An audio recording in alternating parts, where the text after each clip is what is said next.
Life divine பயில்வதற்காக நம் அனைவரையும் இந்த இணையதளத்தின் மூலம் ஒருங்கிணைத்து இந்த நல்ல வாய்ப்பினை நமக்கு அருளியுள்ள பகவானுக்கும் ஸ்ரீ அன்னைக்கும் நமது நன்றியையும் வணக்கத்தையும் அவர்களது பொற்பாதங்களில் சமர்ப்பிப்போம். இத்தருணத்தில் நம் மனதில் எழும் ஒவ்வொரு எண்ணத்தையும், இங்கு நாம் பேசும் ஒவ்வொரு வார்த்தையையும் அவர்களுக்கு காணிக்கையாக சமர்ப்பிப்போம். அனைவருக்கும் மாலை வணக்கம்.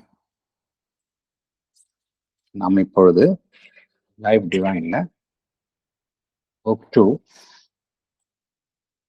சாப்டர் 8 பார்த்து கொண்டிருக்கின்றோம். அதன் தலைப்பு memory, self consciousness and ignorance. இதுதான் தலைப்பு. போன செஷன்ல ஒரு கருத்து தெரிவிக்கப்பட்டது என்னவென்றால், இந்த சாப்டர்னுடைய ஒரு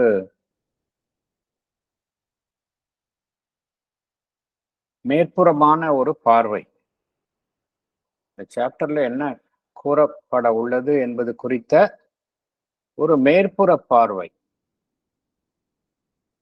அது தெரிந்து கொண்டால் இந்த சாப்டருக்கு உள்ளே செல்லும் பொழுது நம்மால் நன்றாக புரிந்து கொள்ள முடியும் என்கின்ற ஒரு கருத்து தெரிவிக்கப்பட்டது. ஆகையினால் நம்ம என்ன செய்வோம், இந்த சாப்டருக்குள்ள பகவான் என்ன கூறப் போகின்றார் அது குறித்த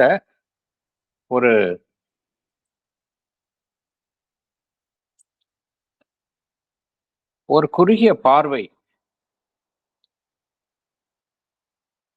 அது கொண்டு காண்போம். மொத்தமாக இந்த சாப்டரில் கூறக்கூடிய அந்த முக்கியமான கருத்துக்களினுடைய தொகுப்பை 12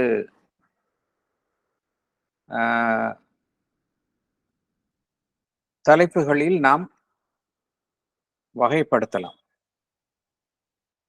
முதலாவதாக பகவான் எடுத்துக்கொள்வது மெமரி.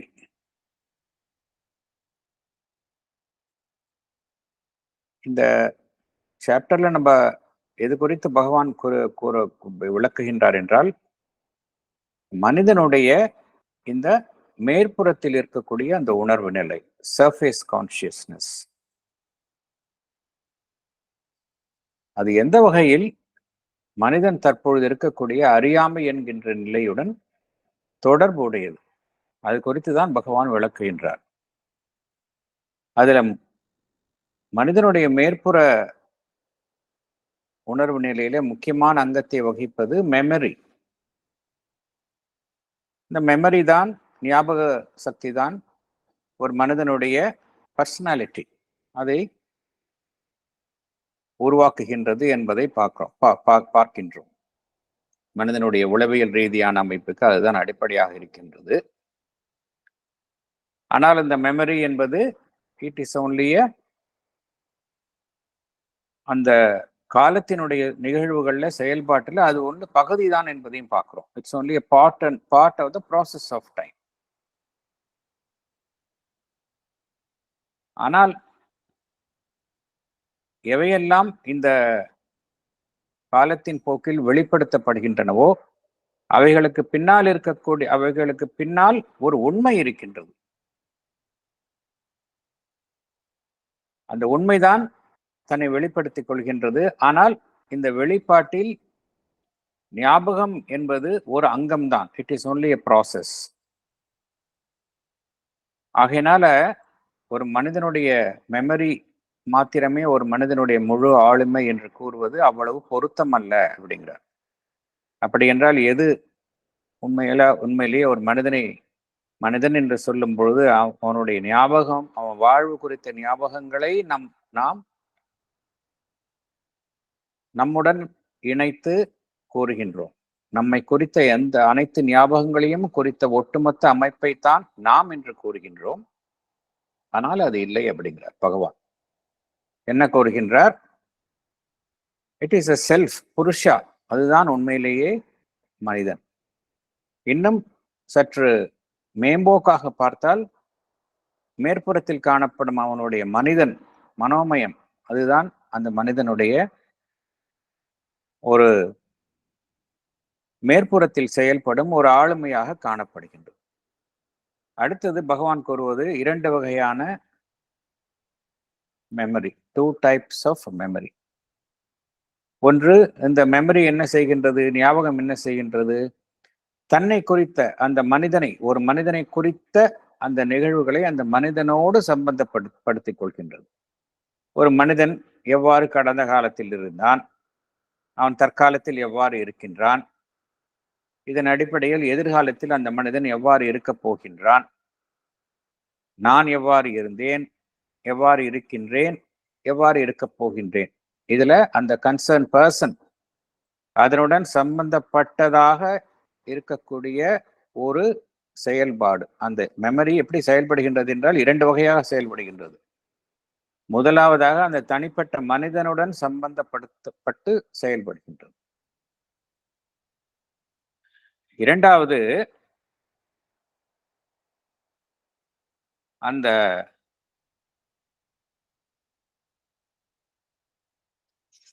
என்ன செய்கின்றது, மனிதனுடைய அந்த அந்த ஞாபகம் சக்தி என்பது ஒரு மனிதனுடைய நேரடியான அந்த உணர்வு நிலையின் மூலமாகவும், எதிர்காலம் குறித்த அவனுடைய ஒரு கணிப்பு, அவன் என்ன செய்கின்றான், ஒவ்வொரு மனிதனும் கடந்த காலம் குறித்த அனுபவங்களின் அடிப்படையில் எதிர்காலம் குறித்த ஒரு புரிதலை அவன் தனக்குள்ளே வரவழைத்துக் கொள்கின்றான். இதன் காரணமாக என்ன செய்கின்றது என்றால், ஒரு சென்ஸ் ஆஃப் கண்டினியூட்டி, ஒவ்வொரு மனிதனுக்கும் என்ன ஒரு உணர்வு இருக்கின்றது என்றால், அவனுடைய வாழ்வில் ஒரு தொடர்ச்சியை பார்க்கின்றான். இது எதன் மூலமாக நடைபெறுகின்றது என்றால், அவனுடைய கடந்த கால வாழ்வில் நடந்த அனுபவங்களினுடைய ஞாபகங்கள், அனுபவங்களினுடைய ஞாபகங்கள். முதலாவதாக சொன்னது அந்த மனிதன் சம்பந்தப்பட்டவை, நேரடியாக சம்பந்தப்பட்டவை, மெமரி ஆஃப் செல்ஃப், அதுதான் முதலாவது. இரண்டாவது மெமரி ஆஃப் எக்ஸ்பீரியன்ஸ், அந்த அனுபவங்கள் குறித்த அந்த தொடர்ச்சி. அது அவனுக்கு என்ன என்ன உணர்வை தருகின்றது என்றால், ஒரு சாஸ்வதமான ஒரு வாழ்வு நமக்கு அமைந்துள்ளது என்கின்ற ஒரு உணர்வை மனிதனுக்கு தருகின்றது. Conviction of eternity. மூன்றாவது, இந்த கன்விக்ஷன் ஆஃப் எட்டர்னிட்டின்னு சொல்றோம். அதாவது சாஸ்வதம் குறித்த ஒரு உறுதிப்பாடு. இது எதன் அடிப்படையில் எழுகின்றது என்றால், பகவான் என்ன கூறுகின்றார்? முதலாவதாக, ஒரு மனிதனுடைய எல்லையற்ற கடந்த காலம், எண்ட்லெஸ் பாஸ்ட், அது என்ன செய்கின்றது, அவனுடைய மனதினுள் ஒரு பிரதிபலிப்பை உண்டாக்குகின்றது. Reflection in the mind of an endless past அப்படிங்கிறார். இதன் காரணமாக ஒரு மனிதன் தன்னுடைய வாழ்வினுடைய தொடர்ச்சியை நம்புகின்றான்.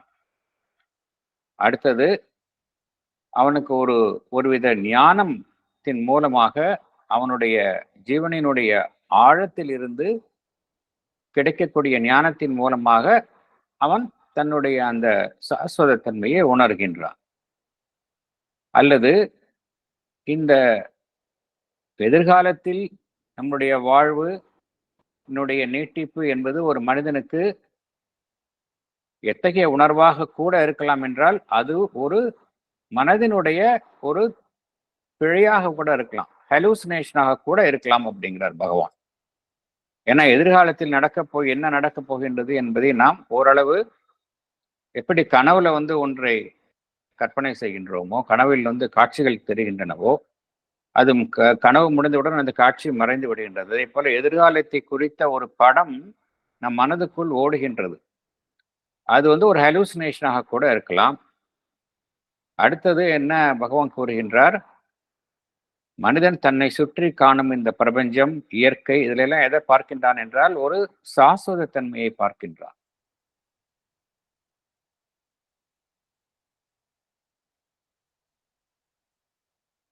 உண்மையிலேயே அந்த சாஸ்வத தன்மை என்பது மனிதனை சுற்றி இருக்கின்றது. அதை என்ன செய்கின்றான் மனிதன்? தனக்கு அதை தவறாக மாற்றம் செய்து கொள்கின்றான். ஸோ 4 விதமான காரணங்களினால் இந்த கன்விக்ஷன் ஆஃப் எட்டர்னிட்டி என்பது ஒரு மனிதனுக்கு இருக்கின்றது என்று பகவான் குறிப்பிடுகின்றார். அடுத்தது பகவான் எடுத்துக்கொள்வது மனம். மனதினுடைய அந்த இன்கெப்பாசிட்டி அது குறித்து பகவான் பேசுகின்றார். மனதை குறித்து என்ன பேசுகின்றார்? மனம் எப்பொழுதுமே வாழ்வு குறித்து, ஒரு மனிதனுடைய வாழ்வு குறித்து அது எப்பொழுதுமே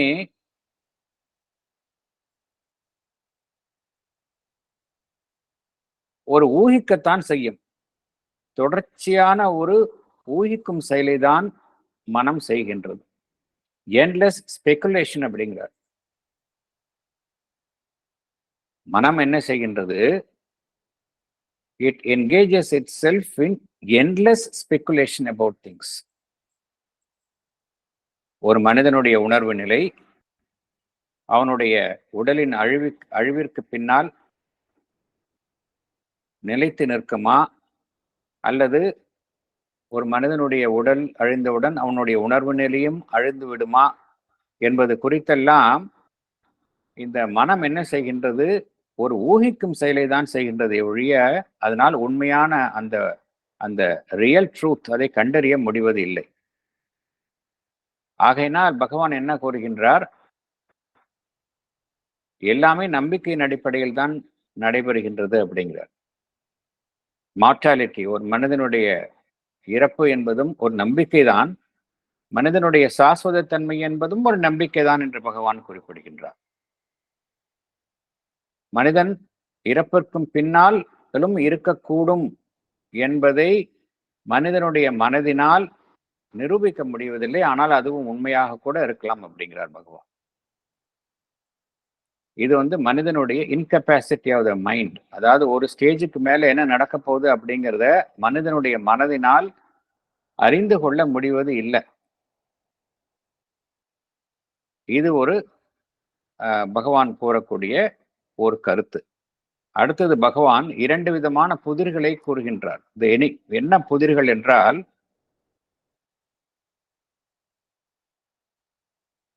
எப்படி நம் மனம் வாழ்வில் நடக்கக்கூடிய நிகழ்ச்சிகள்ல ஒரு தொடர்ச்சியை, ஒரு சாஸ்வத தன்மையை அது பார்க்கின்றது. எதன் அடிப்படையில் அந்த சாஸ்வத தன்மையை மனிதனுடைய மனம் அடைகின்றது என்றால், வாழ்வில் நடைபெறும் தொடர்ச்சியான தருணங்கள், succession of moments. Human mind எப்படி அந்த கான்செப்ட் ஆஃப் எட்டர்னிட்டி அதை அடைகின்றது என்றால், அது எதிர்கொள்ளும் சக்சஷன் ஆஃப் மொமெண்ட்ஸ், தருணங்களின் ஒரு தொடர்ச்சி, ஒன்றன் பின் ஒன்றாக ஒவ்வொரு நிகழ்வும் நடைபெறுகின்றன. அதன் அடிப்படையில் தான் மனித மனம் அந்த சாஸ்வதம் என்பது குறித்த ஒரு புரிதலை அது அடைகின்றது. ஆனால் மனித மனம் எதை அறிய மறுக்கின்றது என்றால், மனித மனதிற்கு எது புரியாமல் இருக்கின்றது என்றால், இந்த வாழ்விற்கு உட்பட்ட, இந்த காலத்திற்கு உட்பட்ட இந்த வாழ்வு, அதை தாண்டியும் ஒரு சாஸ்வதமான ஒரு இருப்பு இருக்கின்றது என்பதை மனித மனத்தினால் அறிய முடிவது இல்லை. Eternal existence of be, eternal existence of be, மனிதனுடைய காலத்திற்கு அப்பாற்பட்ட ஒரு இருப்பும் இருக்கின்றதா இல்லையா அப்படிங்கிறத மனிதனுடைய மனதினால் அறிய முடிவது இல்லை. அது புதிராகத்தான் இருக்கின்றது. இந்த இட்டர்னிட்டி என்பது மனித மனம் எதன் அடிப்படையில், அந்த சாஸ்வதத்தன்மை என்பதை எதன் அடிப்படையில் புரிந்து கொள்கின்றது என்றால், ஒரு மனித மனம் தன்னுடைய வாழ்வில் எதிர்கொள்ளும் தருணங்களினுடைய தொடர்ச்சியின் அடிப்படையில் தான் அது அந்த கான்செப்ட் ஆஃப் இட்டர்னிட்டி, சாஸ்வதத்தன்மை என்கின்ற உண்மையை அறிந்து கொள்ள முடிகின்றதே தவிர, உண்மையிலேயே ஒரு எட்டர்னல் எக்ஸிஸ்டன்ஸ், ஒரு eternal existence of a conscious being என்பது இருக்கின்றதா இல்லையா என்பதை மனிதனுடைய மனதினால் அறிந்து கொள்ள முடியவில்லை. இது எப்பொழுது சாத்தியம் என்றால் மனம் சார்ந்த அறிவினால் சாத்தியம் அல்ல, மனதை கடந்த அந்த சூப்ரமென்டல் நாலேஜ் அதன் மூலமாகத்தான் சாத்தியம். ஆகையினால் இந்த கான்செப்ட் ஆஃப் எட்டர்னிட்டி என்பது மனித மனதை பொறுத்த வரைக்கும் ஒரு புரியாத புதிராகத்தான் இருக்கின்றது. கான்செப்ட் ஆஃப் எட்டர்னிட்டி மனித மனதை பொறுத்த வரைக்கும் அது புரியாததாகத்தான் இருக்கின்றது. அடுத்தது பகவான் கூறுவது மனிதனுடைய மனம் எப்படி இருக்கின்றது என்றால், மனிதனுடைய மனம் அறியாமையில் இருக்கின்றது அப்படிங்கிறார். Nature of our mind is ignorance அப்படிங்கிறார். இக்னோரன்ஸ் என்றால் முழு அறியாமையில் இருக்கின்றதா என்றால் இல்லை. It is not an absolute nescience but a limited and conditioned ஒன்கிறார் அவர் சொல்றார். அறியாமை என்பது ஒரு வரையறைக்குட்பட்ட நிலையில், ஒரு நிபந்தனைக்கு உட்பட்ட நிலையில் தான் இருக்கின்றதே ஒழிய அது முழுவதுமான ஒரு அறியாமை என்கின்ற நிலையில் மனித மனம் இல்லை அப்படிங்கிறார். என்ன காரணம் என்றால், மனித மனதை எடுத்துக்கொண்டால் அது தன்னுடைய நிகழ்காலம் குறித்து புரிதலில் தான் இருக்கின்றது. அதுவும் அந்த நிகழ்காலமும் தொடர்ச்சியான மாற்றங்கள், நேரத்துக்கு நேரம் மாறிக்கொண்டிருக்கும் நிகழ்காலம், அது குறித்த புரிதலில் தான் மனித மனம் உழல்கின்றது. இந்த பிரபஞ்சத்தில் எண்ணற்ற நிகழ்வுகள் ஒரு தருணத்தில் நிகழ்கின்றன. இவையெல்லாம் மனித மனதினுடைய சக்திக்கு அப்பாற்பட்ட நிலையில் இருக்கின்றன அப்படிங்கிறார்.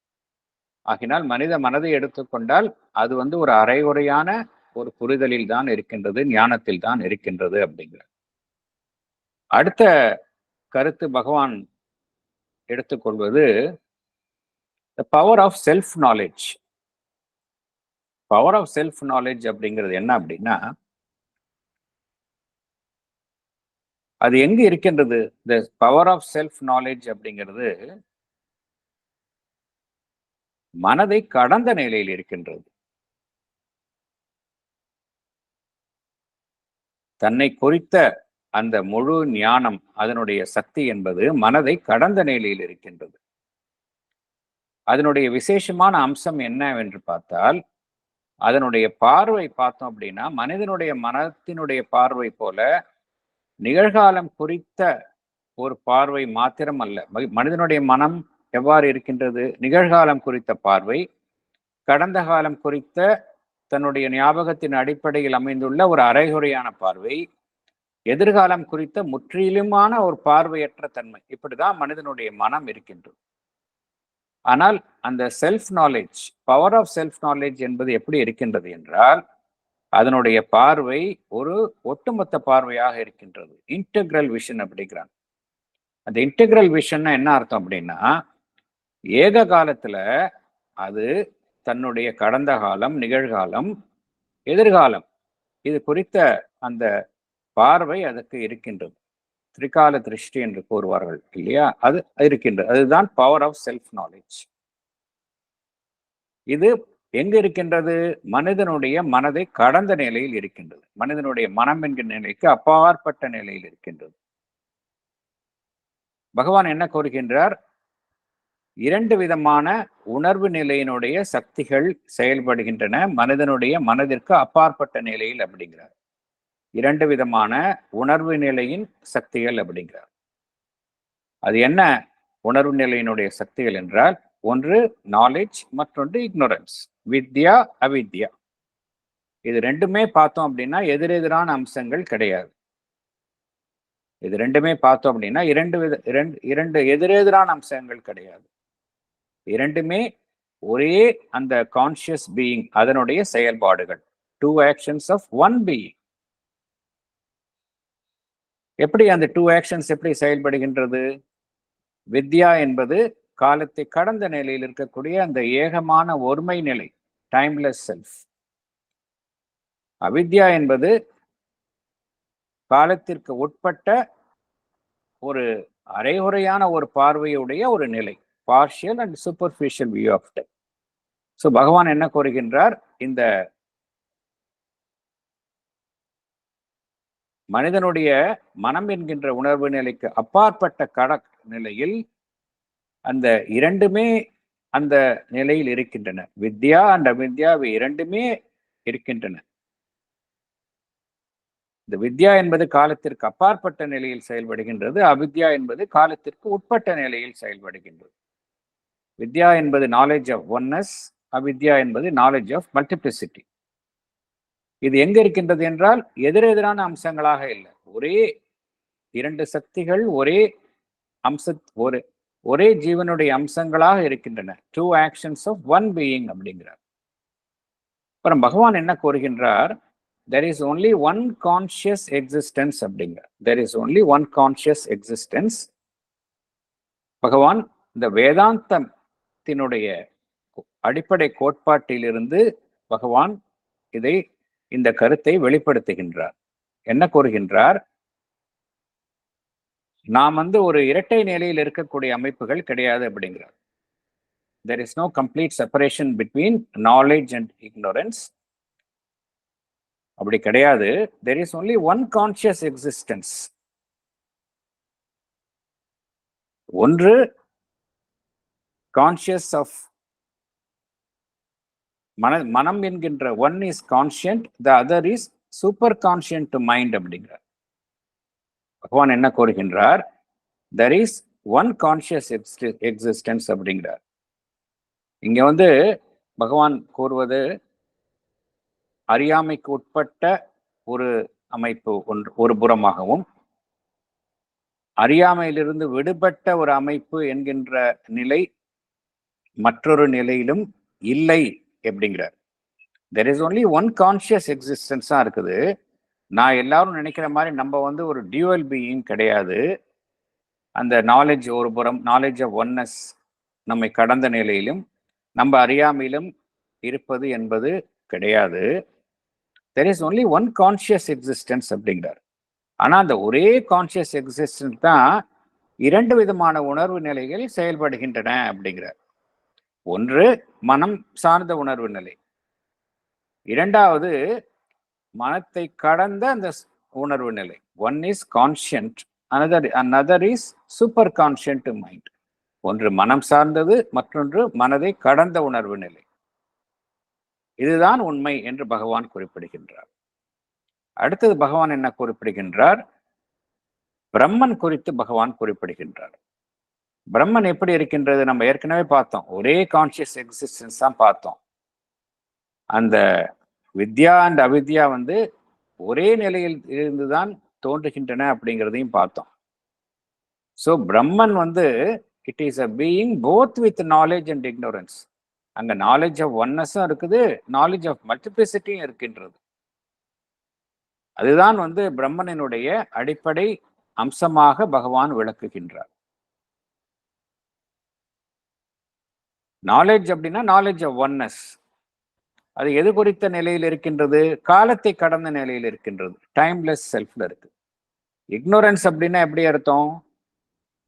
இங்க எல்லாமே multiplicity. Conscious of being in time, காலத்திற்கு உட்பட்ட நிலை. ஒரே பிரம்மன் தான். அந்த பிரம்மன் காலத்திற்கு அப்பாற்பட்ட நிலையில் இருக்கும்போது இட் பிகம்ஸ் நாலேஜ். காலத்திற்கு உட்பட்ட நிலையில் தன்னை வெளிப்படுத்திக் கொள்ளும் பொழுது அந்த கான்சியஸ்னஸ் இக்னோரன்ஸ் என்கின்ற நிலையில் வெளிப்படுத்திக் கொள்கின்றது. ஆனால் இந்த டிவைன் கான்சியஸ்னஸ் ஆஃப் பிரம்மன் இந்த இரண்டையுமே தன்னுள் வைத்துள்ளது. இந்த இரண்டில் ஒன்றில் மாத்திரம் தன்னை இருத்தி கொண்டு மற்றதிலிருந்து அது தன்னை விலக்கிக் கொள்வதில்லை. இந்த பிரம்மன் இவை இரண்டுமே தன்னுள் வைத்துள்ளது. Immutable one and mutable many. இது எல்லாத்தையும் இந்த immutable one and the mutable many, இது எல்லாத்தையுமே ஒரு சேர வைத்துள்ளது அந்த பிரம்மன். இது பிரம்மன் குறித்து பகவான் குறிப்பிடுகின்றார். அடுத்தது பகவான் என்ன குறிப்பிடுகின்றார்? நம்முடைய ஞாபக சக்தி என்பது உண்மையிலேயே பார்த்தோம் என்றால் மனிதனை பொறுத்த வரைக்கும் அது மிகப்பெரிய ஒரு கருவியாக செயல்படுகின்றது. நாம் உயர்வாக போற்றுகின்றோம். மனிதனுடைய முழு ஆளுமையை அதுதான் தீர்மானிக்கின்றது என்றெல்லாம் கூறுகின்றோம். ஆனால் ஒரு மனிதனுக்கு எது உயர்வாக இருக்கக்கூடிய ஒரு அம்சம் என்றால் ஒரு முழுமையான நேரடியான தன்னை குறித்த உணர்வு நிலை. முழுமையான நேரடியான எப்பொழுதுமே நிலைத்திருக்கக்கூடிய உணர்வு நிலை அப்படிங்கிறார். Integral direct abiding consciousness of self, அதுதான் உண்மை ஒரு மனிதனுடைய உயர்வான அம்சம் அப்படிங்கிறார். மெமரி அப்படிங்கிறது ஒரு புவர் சப்ஸ்டிடியூட் அப்படிங்கிறார். வேற வழியிலேங்கிறதாக மெமரி என்பது ஒரு மனிதனுக்குள் செயல்படுகின்றது. தற்பொழுது உள்ள நிலையில மனிதனுடைய மனம் இதை கடந்த இந்த நிலையை கடந்த பிறகு அவனுக்கு மெமரி என்பதற்கு பதிலாக என்ன அவனுடைய அம்சம் மேலோங்கி செயல்படும் அம்சமாக எது இருக்கும் என்றால், நேரடியான அந்த உணர்வு நிலை, இந்த supramental knowledge, integral direct abiding self consciousness self, இதுதான் உண்மையான உணர்வு நிலையா இருக்கும். அது இல்லாத பட்சத்துல நம்ம என்ன செய்கின்றோம்? ஞாபக சக்தியின் மூலமாக நாம் செயல்படுகின்றோம், கற்பனை சக்தியின் மூலமாக செயல்படுகின்றோம், எண்ணங்களின் மூலமாக செயல்படுகின்றோம். இதெல்லாம் புவர் சப்ஸ்டிடியூட்ஸ் தான். இதெல்லாம் என்ன செய்கின்றது? மனதிற்கு வெறும் தோற்றங்களைத்தான் தருகின்றது. மனதிற்கு வெறும் தோற்றங்களைத்தான் இது தருகின்றது. ஆகையினால இதெல்லாம் உண்மையான ஒரு உணர்வு நிலையை மனிதனுக்கு தருவது இல்லை அப்படிங்கிறார். ஏனென்றால் மனித மனம் எப்பொழுதுமே தற்பொழுது உள்ள தருணத்தில் தான் நிலைத்திருக்கின்றது. எதிர்காலத்தை குறித்த அந்த ஞானம் இருப்பதில்லை. கடந்த காலத்தை குறித்த ஒரு அரைகுறையான ஒரு ஞானம் தான் அதற்கு இருக்கின்றது. அடுத்தது பகவான் என்ன கூறுகின்றார்? இந்த மனிதனுடைய மனம் என்கின்ற உணர்வு நிலை அது மேற்புறத்தில் தான் இருக்கின்றது. இதற்கு பின்னால எது இருக்கின்றது என்றால், மனிதனுடைய மனம் என்கின்ற உணர்வு நிலை மேற்புறத்தில் செயல்படும் ஒரு அமைப்பாகத்தான் இருக்கின்றது. மனிதனுடைய மனம் என்கின்ற உணர்வு நிலைக்கு பின்னால அம்சத்திற்கு பின்னால எது இருக்கின்றது என்றால், எப்பொழுதுமே இருக்கக்கூடிய ஒரு நிலையான உணர்வு நிலை இருக்கின்றது அப்படிங்கிறார். There is a stable consciousness behind the surface consciousness of the mind அப்படிங்கிறார். இந்த ஸ்டேபிள் கான்சியஸ்னஸ் அப்படிங்கிறத எப்படி நம்மால அந்த நிலையை நாம் எட்ட முடியும் என்றால், நம்முடைய மனதை நாம் ஒரு நிர்சலனமான நிலைக்கு, நம்முடைய மனம் ஒரு நிர்சலனமான நிலையை எட்டியவுடன் இந்த ஸ்டேபிள் கான்சியஸ்னஸ் இதை உணர முடியும் அப்படிங்கிறார். மேலும் பகவான் என்ன கூறுகின்றார்? இந்த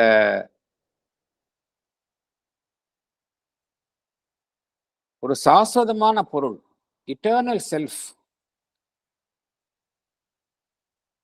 இந்த இட்டர்னல் செல்ஃப், நம்முடைய மேற்புற ஜீவன் ஒரு மாறுபட்ட அமைப்புகள், மாறுபட்ட அனுபவங்களுக்குள்ள இருந்தாலும், நம்முடைய மேற்புற ஜீவனுக்கு பின்னால ஒரு இட்டர்னல் செல்ஃப் இருக்கின்றது. இந்த இட்டர்னல் செல்ஃப் என்ன செய்கின்றது என்றால், ஒரு சாஸ்வதமான அமைப்பு. அது தன்னை வெவ்வேறு தருணங்களின் மூலமாக தன்னை வெளிப்படுத்திக் கொள்கின்றது. இந்த வெவ்வேறு தருணங்களின் மூலமாக வெளிப்படுத்திக் கொள்வதன் மூலமாக அது ஒரு சாகச செயலை புரிகின்றது என்று பகவான் குறிப்பிடுகின்றார். ஒரு ஆச்சரியமான ஒரு அனுபவங்களையும் அதன் மூலமாக ஒரு ஆனந்தத்தையும் அடைகின்றது என்று பகவான் குறிப்பிடுகின்றார். ஆகையினால இந்த எதற்காக இந்த இட்டர்னல் செல்ஃப் ஒரு சாஸ்வதமான இருக்கக்கூடிய அமைப்பு காலத்திற்கு உட்பட்டு, மாறுதலுக்கு உட்பட்டு செயல்படும் தருணங்களின் மூலமாக தன்னை வெளிப்படுத்தி கொள்ள வேண்டும் என்றால், பகவான் என்ன கூறுகின்றார்? அது தன்னை விரும்பியே அந்த சாகச செயலில் ஒரு ஆனந்தத்தை அடையும் நோக்கத்துடன் அது தன்னை ஈடுபடுத்திக் கொள்கின்றது அப்படிங்கிறார். பகவான் என்ன கூறுகின்றார்? It may have all surprise and delight of the adventure of consciousness என்று கூறுகின்றார். ஸோ பகவான் இந்த சாப்டர் முழுவதும் இந்த கருத்துக்கள் தான், இதுதான் முக்கியமான கருத்துக்கள். எல்லாமே எதை குறித்து நாம் அறிகின்றோம் என்றால், மனிதனுடைய மனம் ஒரு அறியாமையில் இருக்கின்றது. அந்த சாஸ்வதத்தன்மை குறித்த அறியாமையில் மனித மனம் இருக்கின்றது. அதுதான் நம்ம புரிந்து கொள்ளணும். சாஸ்வதத்தன்மை குறித்த அந்த புரிதலில் மனித மனம் அறியாமையில் இருக்கின்றது. எது உண்மையிலேயே சாஸ்வதத்தன்மை குறித்த அந்த நாலேஜ் எந்த தருணத்தில் மனதிற்கு கிட்டும் என்றால், மனித மனம் தன்னுடைய நிலையை கடந்து அந்த சூப்ராமென்டல் ஸ்டேட்டஸ், அப்பொழுதுதான் மனித மனதிற்கு உண்மையாவே என்ன அந்த சாஸ்வதத்தன்மை என்றால் என்ன என்பது குறித்த அந்த ஞானம் கிட்டும். இப்பொழுது மெமரி என்பது ஒரு புவர் சப்ஸ்டிடியூட், அவ்வளவுதான். இதை கடந்து செல்லும் பொழுதுதான் நம்மால ரியல் அந்த ட்ரூத், கான்சியஸ் பீயிங்னா என்ன, எது உண்மையிலேயே அந்த சாஸ்வதத்தன்மை என்பதெல்லாம் மனித மனதிற்கு எப்பொழுது புரியும் என்றால், மனித மனம் தான் தற்பொழுது இருக்கக்கூடிய நிலையை கடந்து இந்த சூப்ராமென்டல் ஸ்டேட்டஸ் இதை அடைந்த பின்புதான் தெரியும். இதுதான் இந்த ஒட்டுமொத்த சாப்டர்னுடைய என்ன கூறப்போகின்றார் என்பது குறித்த கருத்துக்கள். நம்ம மேலே உள்ள செல்ல செல்ல இது குறித்த விரிவான விளக்கத்தை காணலாம்.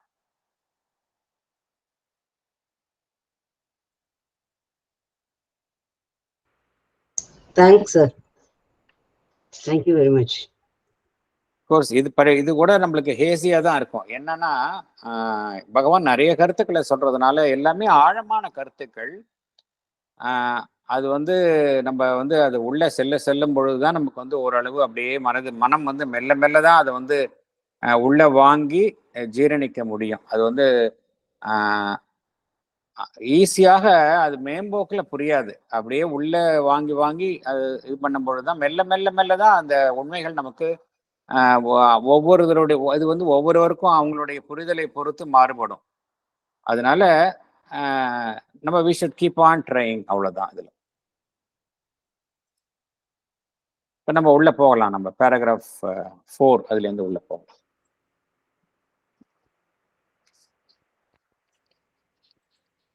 Chapter 8: Memory, Self-Consciousness and the Ignorance. Paragraph 4. These questions our surface mind by itself has no means of solving. It can only speculate upon them endlessly and arrive at more or less well-reasoned opinions. The belief in our immortality is only a faith. The belief in our mortality is only a faith. It is impossible for the materialist to prove that our consciousness ends with the death of the body.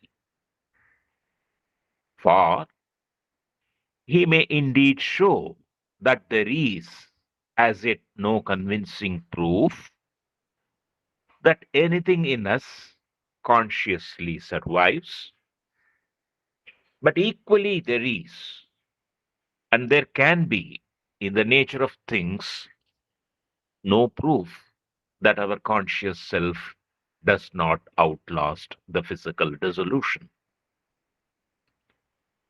Survival of the body by the human personality may hereafter be proved even to the satisfaction of the skeptic.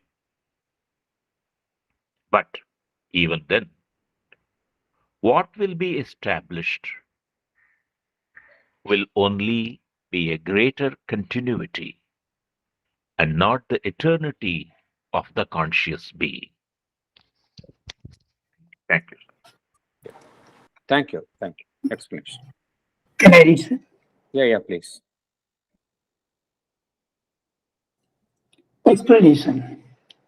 These questions about eternity cannot be solved by our surface mind. It can only speculate upon them endlessly and arrive at more or less well-reasoned opinions. The belief in our mortality is only a faith. So also the belief in our mortality is only a faith. Both mortality and immortality are matters of faith, matters of conviction. The materialist cannot prove that our consciousness ends with the death of the body. He may say that as of now, there is no convincing proof that anything in us consciously survives after death. But equally, in the nature of things, there is and there can be no proof that our conscious self does not outlast the physical dissolution. It is quite possible that in the future it will be proved to the satisfaction of the skeptic that human personality survives even after dissolution of the body. A day is coming when there will be ample proof to convince the intellect that death is not the end of things. There is a continuity of life, continuity of experience, though there may not be continuity of form. Even then, what will be established will only be a greater continuity. It cannot prove to the surface mind the eternity of the conscious being. Thank you, sir. Thank you thank you. இங்க பகவான் சொல்லக்கூடிய கருத்து, அடிப்படை கருத்து என்ன அப்படின்னா, there is a purusha, there is a soul element, there is a purusha, conscious being. The conscious being அப்படிங்கிறது eternal, அதுக்கு அழிவு என்பதே கிடையாது, சாஸ்வதமாக இருக்கக்கூடியது. இது எப்படி மனிதனுடைய மனதினால் புரிந்து கொள்ள முடியுமா அப்படின்னா, புரிந்து கொள்ள முடியாது. அதுதான் சொல்றார் பகவான். மனிதனுடைய மனதினால் இந்த இட்டர்னிட்டி என்பதை புரிந்து கொள்ள முடியாது. அது வெவ்வேறு வெவ்வேறு கண்ணோட்டத்தின் அடிப்படையில் அந்த எட்டர்னிட்டி என்பதை அது தனக்கே உரிய அளவில் மனித மனம் புரிந்து கொள்கின்றது. அதெல்லாம் ஒரு சரியான ஒரு அளவுகோல் இல்லை அப்படிங்கிறத பார்த்தோம். அதாவது வாழ்வில் நடக்கக்கூடிய நிகழ்வுகளின் தொடர்ச்சியின் அடிப்படையில் மனித மனம் அந்த வாழ்வினுடைய ஒரு சாஸ்வதத்தன்மையை அது பார்க்கின்றது. அப்புறம் வெளியில இருக்கக்கூடிய விஷயங்களினுடைய ஒரு சாஸ்வதத்தன்மையின் அடிப்படையில் தனக்கும் அது உண்டு என்று நம்புகின்றது. இதெல்லாம் ஹியூமன் மைண்டினுடைய ஒரு மேற்புறமான அப்ரோச் அப்படிங்கிறார். அதாவது சாஸ்வதத்தன்மை என்பது அதுதான் உண்மை, இட்டர்னிட்டி ஆஃப் கான்சியஸ் பீயிங் என்பதுதான் உண்மை. ஆனால் அதை மனித மனம் தற்பொழுது புரிந்து கொள்ள முடியாது அப்படிங்கிறார் பகவான். அதுதான் சொல்றாரு இங்க. ஏன்னா நம் மனித மனம் எப்பொழுதுமே எப்படி என்ன செய்கின்றது, ஸ்பெகுலேட் பண்ணுது, ஒன்று குறித்த ஒரு ஊகம் அதுதான் செய்கின்றது. இது இப்படி இருக்குமா, அது அப்படி இருக்குமா அப்படிங்கிறதான் செய்யுமே ஒழிய மனித மனம் சர்டன்டி ஆஃப் நாலேஜ் அப்படிங்கிறது மனித மனதிற்கு கிடையாது. சூப்பர் மைண்டுக்கு தான் உண்டு. சர்டன்டி ஆஃப் நாலேஜ் சூப்பர் மைண்டுக்கு தான் உண்டு. அது மனித மனம் ஸ்பெகுலேட் தான் பண்ணும். அதனால பகவான் என்ன கூறுகின்றார், தி இம்மார்டாலிட்டி அப்படிங்கிறது it is a question of faith. As of now it is a question of faith. அது ட்ரூத்தா ரியலைஸ் பண்றதுக்கு மனித மனதினால் முடியாது. பகவான் வேறொரு கருத்தையும் சொல்கின்றார். மார்டாலிட்டி என்பதும் ஃபெய்த் தான் அப்படிங்கிறார். உண்மையிலேயே மனிதன் இறந்து போகின்றான் என்பது எப்படி சொல்ல முடியும் அப்படிங்கிறார். அதை நம்புகின்றோம் அவ்வளவுதானே ஒழிய, but it may not be ஒரு பிசிக்கல் பாடி டிசால்வ் ஆன பிறகு மனிதனுடைய உணர்வு நிலை அப்படியே ஸ்டாப் ஆயிடுதுன்னு எப்படி சொல்ல முடியும் அப்படிங்கிறார். தட் இஸ் ஆல்சோ ஃபெய்த் அப்படிங்கிறார். எப்படி இம்மார்டாலிட்டி இட்ஸ் ஒன்லி எ ஃபெய்த்தோ, அதே போல mortality is also a faith அப்படிங்கிறார். Matters of faith, matters of conviction தான் அப்படிங்கிறார். உண்மை வேற, ஆனா ஃபெய்த் அப்படிங்கிற அடிப்படையில் தான் இப்ப நம்ம புரிஞ்சிட்டு இருக்கிறோம் அப்படிங்கிறார். ஏன்னா ஒரு சயின்டிஸ்ட் போய், ஒரு மெடிக்கல் சயின்டிஸ்ட போயிட்டு ஒரு மனிதனுடைய உடலினுடைய இறப்பிற்கு பின்னால் ஒரு மனிதனுடைய உணர்வு நிலை முடிந்து விடுகின்றது அப்படிங்கிறத நம்ம சொன்னா அது ஒரு ஒரு விஞ்ஞான பூர்வமாக அடிப்படையில பார்த்தா அவ்வாறு தான் கூறுவார்கள். ஒரு மனிதனுடைய உணர்வு நிலை ஒரு மனிதனுடைய உடலினுடைய இறப்பிற்கு பின்னால் அது நின்று விடுகின்றது, அப்படிதான் அவங்க சொல்லுவாங்க. பட் அதை எப்படி ப்ரூவ் பண்ண முடியும்? அவங்களால ப்ரூவ் பண்ண முடியாது. அவங்க கான்சியஸ்னஸ் அப்படிங்கிறது வந்து அவங்கள பொறுத்த வரைக்கும் வெளியிலேருந்து வரக்கூடிய அந்த தூண்டுதல்களுக்கு ஒரு மனிதனுடைய ரெஸ்பான்ஸ், அதை வச்சுதான் கான்சியஸா இருக்கிறானா இல்லையான்னு சொல்றாங்க. ஆனா கான்சியஸ்னஸ் அப்படிங்கிறதுக்கு வேற அர்த்தம். கான்சியஸ்னஸ் அப்படிங்கிறது ஒரு உணர்வு நிலை, ஒரு சக்தி. அது வந்து ஒரு மனிதனுடைய உடலினுடைய உடல் அழிந்து போய் விடுகின்றது. அதனுடன் அந்த மனிதனுடைய உணர்வு நிலையும் அத்துடன் அழிந்து போகின்றது. அப்படிங்கிறத அதை ப்ரூவ் பண்ண முடியாது, அவங்களால ப்ரூவ் பண்ண முடியாது. ஏன்னா அவங்கள பொறுத்த வரைக்கும் என்ன சொல்லுவாங்க, இதை நான் ஏற்றுக்கொள்ள மாட்டேன், இதுக்கு வந்து ப்ரூஃப் இல்லை. As of now there is no proof that anything consciously survives after death. அதை நான் ஏற்றுக்க மாட்டேன்னு அவங்க சொல்லுவாங்க இல்லையா? அதே போல பகவான் என்ன கூறுகின்றார், இந்த கான்சியஸ் செல்ஃப் அப்படிங்கிறது ஒரு மனிதனுடைய உடலினுடைய அழிவிற்கு பின்னால் இருப்பதில்லை என்று கூற முடியாது அப்படிங்கிறார். கான்சியஸ் செல்ஃப் அப்படிங்கிறது ஒரு மனிதனுடைய உடலினுடைய அழிவிற்கு பின்னால் இருப்பதில்லை என்று கூற முடியாது அப்படிங்கிறார். இது வந்து இந்த உண்மையை வந்து எதிர்காலத்தில் நிரூபிக்க முடியும் அப்படிங்கிறார். அதாவது நம்ப மறுப்பவர்களுக்கு கூட எதை நிரூபிக்க முடியும் என்றால், அந்த ஹியூமன் பர்சனாலிட்டி என்பது ஒரு மனிதனுடைய உடல் அழிந்த பின்பும் கூட அது இருக்கின்றது என்பதை நிரூபிக்க முடியும் என்று பகவான் குறிப்பிடுகின்றார். அதே போல ஒரு மனிதன் தற்பொழுது எல்லாமே அறிவுபூர்வமாக நம்புவது என்னவென்றால், மரணம் என்பதுதான் இறுதி என்று அறிவுபூர்வமாக நம்புகின்றான். ஆனால் இதையும் நாம் உண்மை அல்ல என்று நிரூபிக்க முடியும் அப்படிங்கிறார். Death is not the end of things என்பதையும் நம்மால் நிரூபிக்க முடியும் என்று பகவான் குறிப்பிடுகின்றார். எது உண்மை என்றால், வாழ்வு என்பது ஒரு சக்தி. அந்த லைஃப் அப்படிங்கிற சாப்டர்ல பார்த்திருக்கோம். லைஃப் அப்படிங்கிறது it is a force, it is a process.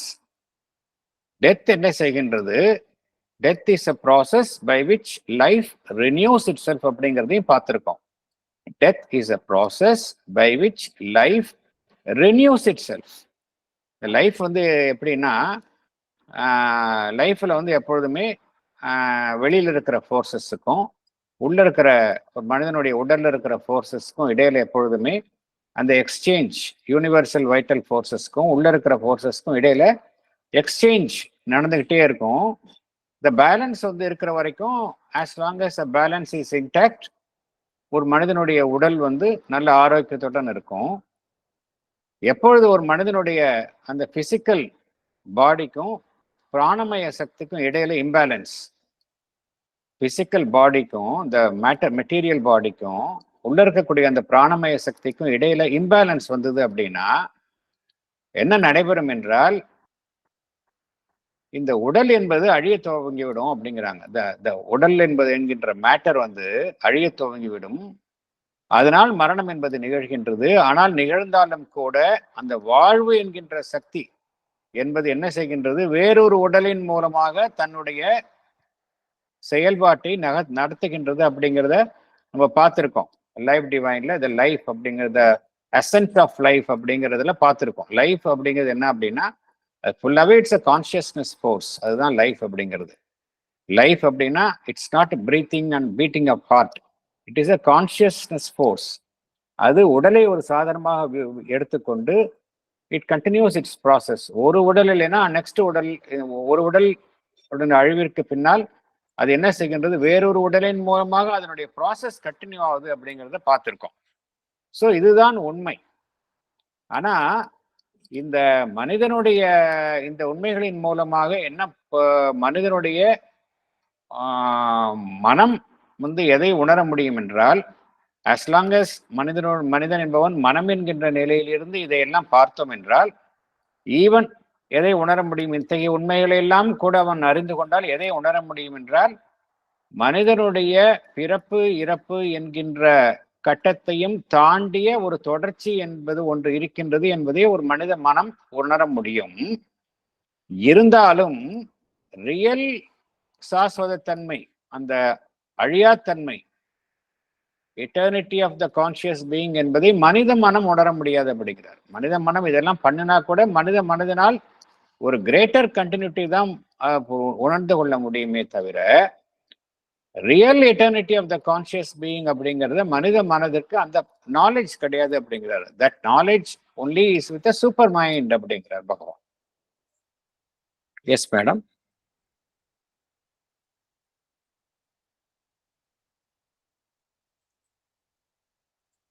போனா மேடம், உங்க புவனசுந்தரி மேடம் உங்களுடைய ஹேண்ட் ரைஸ் ஆயிருக்கு. Okay, right, okay. நான் அன்மியூட் பண்ணிக்கல. இது வந்து இந்த உண்மையை வந்து கான்சியஸ்னஸ் இருக்கும் உடல் அழிந்த பிறகுன்றத வந்து நம்ம சித்தர்கள் மகான்களுடைய ஜீவ சமாதி மூலம் தெரிஞ்சுக்கிறோம். ஏன்னா நிச்சயமா அவர்கள் ராகவேந்திரன்லாம் அந்த இதுக்குள்ள இறங்கும் பொழுது என் உடலுக்கு ஜீவன் இருந்த அந்த இது இருந்து இங்கே ஆட்சி செய்யும்னு அவர் சொல்லிட்டு போறார். அதனால எல்லா சித்தர்கள் அடங்கி இருக்கிற பூமியை பார்க்கும் பொழுது அங்கிருந்து நமக்கு அந்த கான்சியஸ்னஸ் நம்மால பெற முடியும். நம்ம நிச்சயமா நிச்சயமா நிச்சயம், சந்தேகமே இல்லை. Thank you sir. அதனால கான்சியஸ்ன்றது வந்து இறந்துபடுவதில்லை. S yes S. அத ஆனா இந்த பாயிண்ட வந்து மனித மனதினால் ரியலைஸ் பண்ண முடியாது. இதை வந்து நம்ம நீங்க சொல்றது, நீங்க இப்ப நம்ம அதெல்லாம் அறிவு, இதை வந்து மனம் புரிந்து கொள்கின்றது. we accept it. பட் இதை வந்து ட்ரூத்தை ரியலைஸ் பண்ணணும் அப்படின்னா அந்த கெப்பாசிட்டி மைண்டுக்கு இல்லை அப்படிங்கிறார் பகவான். அதுதான் சொல்றாரு. இது ட்ரூத்தை ரியலைஸ் பண்ணணும் அப்படின்னா, எக்ஸ்பீரியன்ஷியலா ரியலைஸ் பண்ணணும் அப்படின்னா அதுக்கு வந்து மைண்டை கடந்த ஒரு நிலையில தான் இந்த உண்மையை உணர முடியும் அப்படிங்கிறாரு. அதே சமயத்துல சார் அந்த அந்த இதுக்கு நம்ம டியூன் பண்ணி அந்த நிலைக்கு ப்ரிப்பேர் பண்ணிட்டு போகணும்னு சொல்லும் பொழுது we could connect our consciousness, our self வந்து அந்த செல்ஃபோட கனெக்ட் பண்ணிக்க முடியாது. ஏன்னா சில அந்த சித்தருடைய சமாதிக்கு போகும்பொழுது you feel you are out of your body, அந்த மாதிரி ஒரு ஃபீலிங் வருது. அது so it is possible. But வந்து மைண்டுக்கு வந்து அதை புரிஞ்சுக்க முடியாது. செல்ஃபால புரிஞ்சுக்க முடியும், அந்த கான்சியஸ்னஸ் லெவல்ல புரிஞ்சுக்க முடியும். ஆனா மைண்டால புரிஞ்சுக்க முடியாது. வெளியில வந்து அந்த எக்ஸ்பீரியன்ஸை நம்மால சொல்ல முடியாதுக்கு இருக்கும். அது உண்மைதான். Thank you sir. சுந்தர் சார், இப்போ நீங்க சொன்னதெல்லாம் கேட்கும்போது பகவானோட ஒரு சென்டென்ஸ் சாவித்ரி தான் ஞாபகம் வருது. சுருக்கமா இதையே சொல்லியிருக்காரு. A death-bound littleness is not all we are அப்படிங்கிறார். Yes yes. நாட்ங்கிறது வந்து எம்ஃபேட்டிக்கா சொல்றாரு இந்த இடத்துல. Yes yes. அப்ப அது தவிர மேல இருக்கு விஷயங்கள் அப்படிங்கிறது தொக்கி நிக்கிறது அதுல. Yes yes yes. அதாவது ஒரு லைஃப் டிவைனுக்கும் சாவித்திரிக்கும் என்ன வித்தியாசம் அப்படின்னா, லைஃப் டிவைன் வந்து எப்படின்னா நிறைய விஷயங்களுடைய எல்லாத்தினுடைய பாசிபிலிட்டியும் சொல்லி சஜஸ்டிவா அந்த ட்ரூத் அப்படியே பகவான் கொண்டு போவார். வேற சாவித்திரியில வந்து டைரக்டா அந்த ட்ரூத்தை வந்து ப்ரொக்ளைம் பண்ணுவார். அதுதான் வித்தியாசம். சாவித்திரியில எல்லாமே டிக்ளரேஷன்ஸாக தான் இருக்கும். டிக்ளரேஷன்ஸ் ஆஃப் ட்ரூத் எல்லாமே நேரடியான அனுபவங்களா இருக்கிறதுனால டிக்ளரேஷன்ஸ் ஆஃப் ட்ரூத்தை தான் நம்ம சாவித்திரியில பார்க்குறோம். வேற லைஃப் டிவைன்ல பார்த்தோம் அப்படின்னா அதை வந்து ஒரு இன்டெலெக்சுவல் ஆர்குமெண்ட் மாதிரி கொண்டு போய் அப்புறமா அந்த ட்ரூத்தை, ஏன்னா அது ஒரு சாதாரண ஹியூமன் மைண்டுக்கு ஹியூமன் இன்டெலெக்டுக்கு அப்பீல் பண்ற மாதிரி அதற்கு ஏற்ற மாதிரி பகவான் இதை அமைத்து கொண்டு அதே கருத்தை தான் இங்கேயும் கூறுகின்றார். ஆனால் அந்த கருத்தை வந்து வேறு விதமாக மனிதனுடைய அறிவுக்கு ஏற்கும் வரையில் கூறுகின்றார். சாவித்திரியில டைரக்டா வந்து அதை வந்து ஒரு ப்ரொக்ளமேஷன் மாதிரி பகவான் நிறைய கருத்துக்களை கூறுகின்றார். அங்க வந்து no arguments but direct revelation of truth. அங்க அதுதான் ஒரு வித்தியாசம். Direct revelation of truth.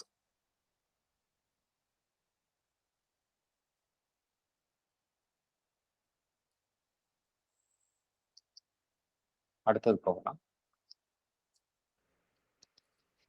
Paragraph 5. In fact, if we look at the mind's concept of this eternity,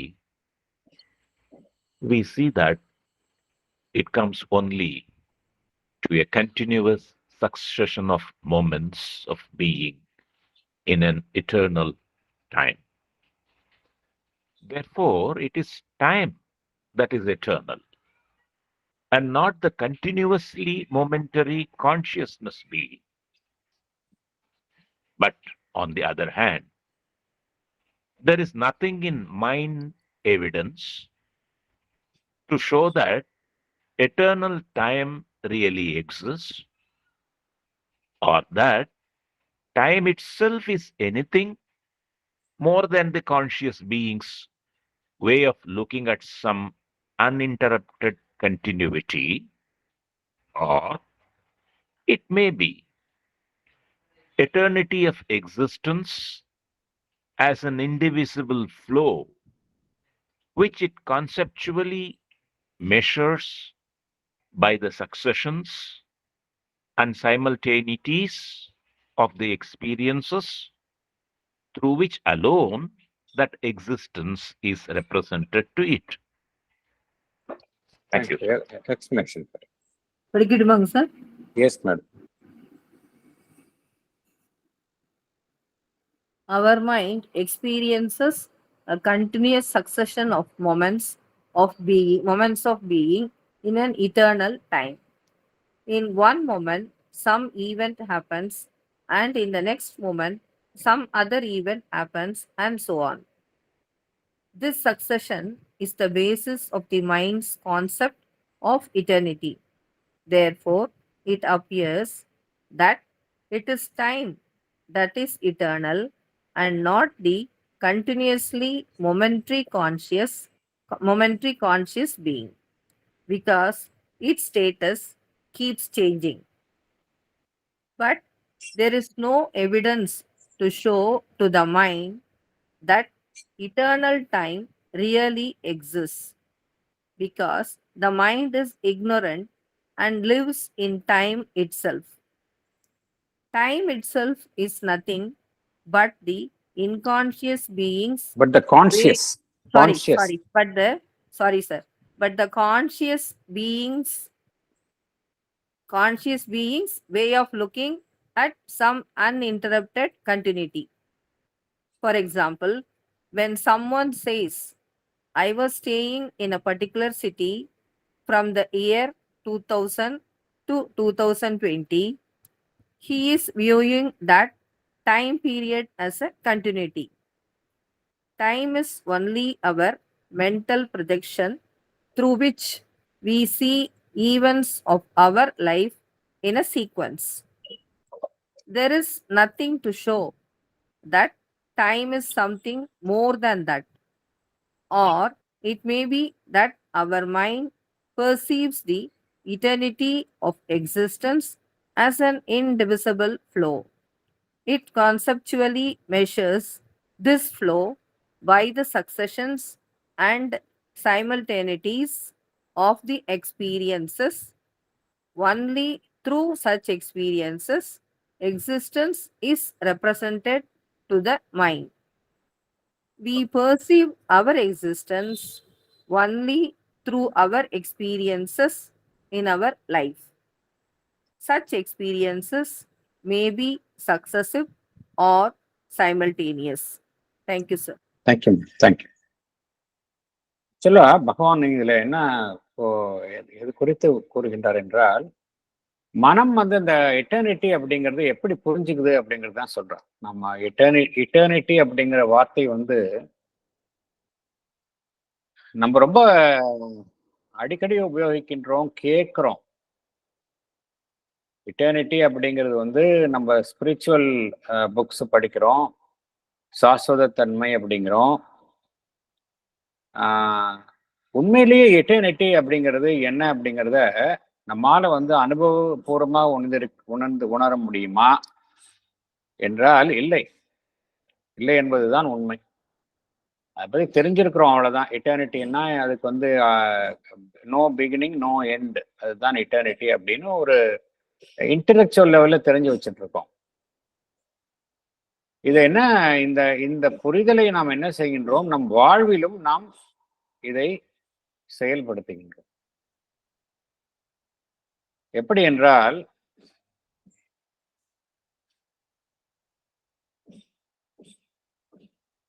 நம்முடைய மனம் வந்து ஒரு தொடர்ச்சியான கணத்திற்கு கணம் மாறுபடும் தொடர்ச்சியான நிகழ்வுகள். கணத்திற்கு கணம் மாறுபடும் தொடர்ச்சியான நிகழ்வுகள். இதன் அடிப்படையில் தான் வந்து நம்முடைய மனிதனுடைய மனம் வந்து அந்த இட்டர்னிட்டி என்பதை, சாஸ்வதத்தன்மை என்பதை புரிந்து வைத்துக் உள்ளது. அது என்ன செய்கின்றது? ஒருபுறம் காலம் என்பதை அடிப்படையாக வைத்துக் கொள்கின்றது. அதில் நடக்கும் தொடர்ச்சியான நிகழ்வுகளை அது மேற்புறத்தில் வைத்து, இதன் அடிப்படையில் என்ன அது புரிந்து கொள்கின்றது என்றால், இந்த தொடர்ச்சியான நிகழ்வுகள் அந்த சாஸ்வதமான காலம் என்கின்ற அமைப்பில் நடைபெறும் தொடர்ச்சியான நிகழ்வுகள், இதன் அடிப்படையில் தான் இந்த எட்டர்னிட்டி என்பதை புரிந்து கொள்கின்றது. இதன் அடிப்படையில பார்த்தோம் அப்படின்னா, எது மாறாமல் இருக்கின்றது அப்படின்னா டைம் தான் மாறாமல் இருக்கின்றது. அதாவது இந்த அடிப்படையில பார்த்தோம் அப்படின்னா, அதாவது மேற்புறத்தில் நடைபெறும் நிகழ்வுகள் வந்து தொடர்ச்சியாக மாற்றத்திற்கு உட்பட்ட நிகழ்வுகளாக தான் நம் வாழ்வுல நடக்கின்றது. நம்ம வாழ்வில் எப்படி நடக்கின்றது என்றால், இந்த நிமிஷம் ஒண்ணு நடக்குது, அடுத்த நிமிஷம் ஒண்ணு நடக்குது, இந்த அடுத்த நிமிஷம் வேற ஒண்ணு நடக்குது. இது வந்து மேற்புறத்தில் நடக்கின்றது. இது எந்த இதற்கு அடிப்படை வந்து எப்படின்னா, காலம் என்பது ஒரு எட்டர்னல் டைம் என்பது ஒரு பேஸா இருக்கு. இதன் மேல வந்து இந்த நிகழ்வுகள் நடக்கின்றது.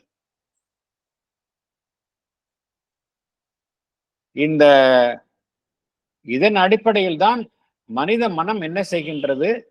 அந்த தொடர்ச்சி, அந்த இட்டர்னிட்டி என்பதை புரிந்து கொள்கின்றது. மனித மனம் வந்து இதன் அடிப்படையில் தான் புரிந்து கொள்ள முடியும்.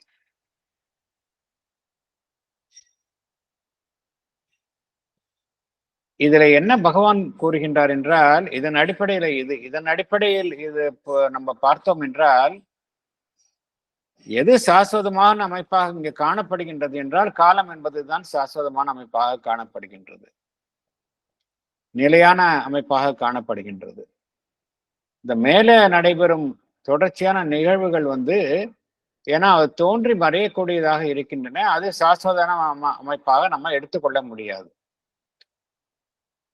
எகைன் பகவான் என்ன கூறுகின்றார்?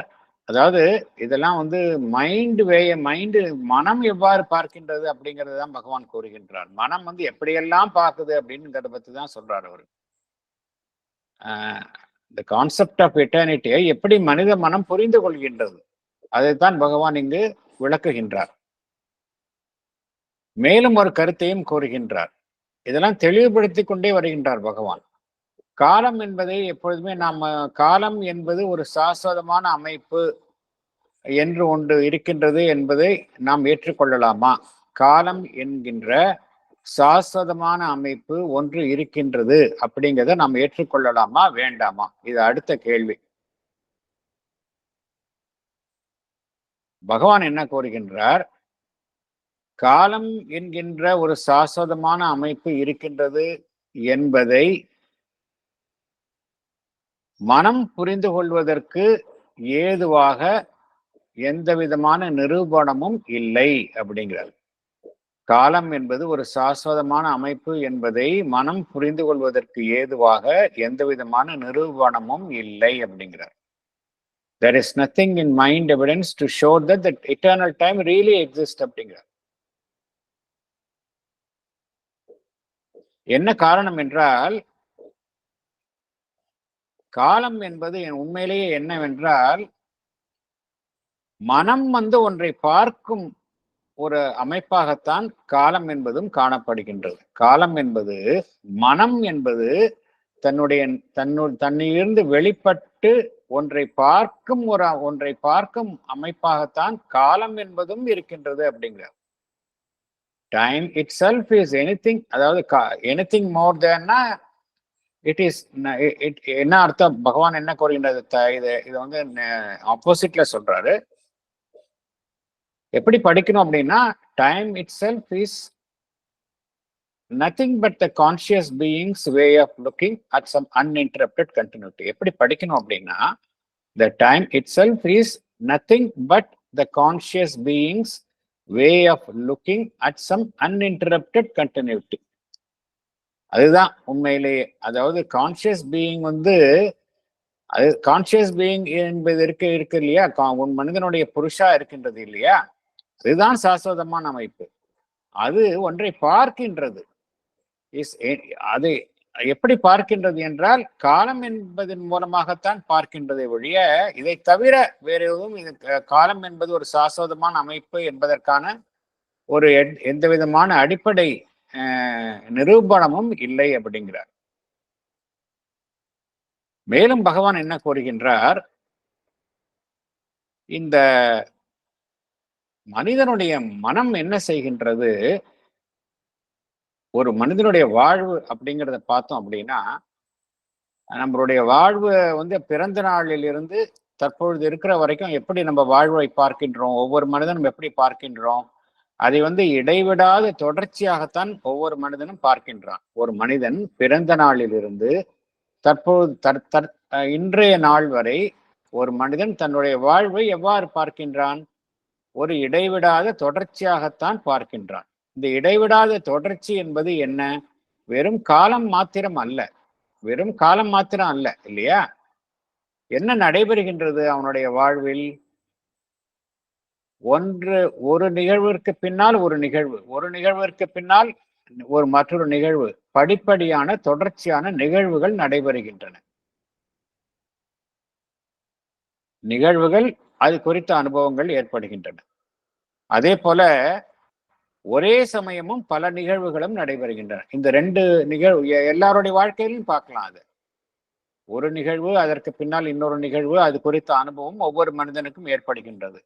அதே சமயம் ஒரு மனிதனுக்கு ஒரே சமயத்தில் பல்வேறு நிகழ்வுகளும் அது குறித்த பல்வேறு அனுபவங்களும் ஏற்படுகின்றன. இவையெல்லாம் தான் கலந்த ஒரு கோர்வையான ஒரு அமைப்பாகத்தான் மனித மனம் தன்னுடைய வாழ்வு அப்படிங்கிறத புரிந்து கொள்கின்றது அப்படிங்கிறார். வாழ்வினுடைய அந்த தொடர்ச்சி என்பதை, அந்த எட்டர்னிட்டி ஆஃப் எக்ஸிஸ்டன்ஸ் என்பதை எதன் அடிப்படையில் மனித மனம் புரிந்து கொள்கின்றது என்றால், மனித மனம் எட்டர்னிட்டி ஆஃப் எக்ஸிஸ்டன்ஸ், தன் வாழ்வினுடைய ஒரு சாஸ்வதத்தன்மை என்பதை எதன் அடிப்படையில் புரிந்து கொள்கின்றது என்றால், தன்னுடைய வாழ்வில் நடைபெறும் பிரிக்க முடியாத தொடர்ச்சியான நிகழ்வுகள். எத்தகைய நிகழ்வுகள் என்றால், ஒன்றன் பின் ஒன்றாக நிகழக்கூடிய நிகழ்வுகள், ஒரே சமயத்தில் நிகழக்கூடிய பல நிகழ்வுகள், அது குறித்த அனுபவங்கள். இதன் வாயிலாகத்தான் ஒரு மனித மனம் தன்னுடைய வாழ்வினுடைய ஒரு தொடர்ச்சி, எட்டர்னிட்டி ஆஃப் எக்ஸிஸ்டன்ஸ் என்பதை புரிந்து கொள்கின்றது அப்படிங்கிறார். பட் இதெல்லாம் வந்து ரியல் புரிதல் கிடையாது. அதைத்தான் பகவான் சொல்கின்றார்.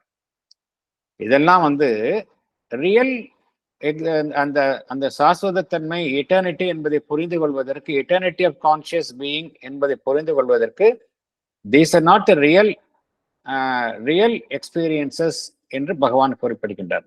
இதெல்லாம் மனதில் தோன்றும் மேற்புறமான ஒரு அனுபவங்கள் தான் அப்படிங்கிறார்.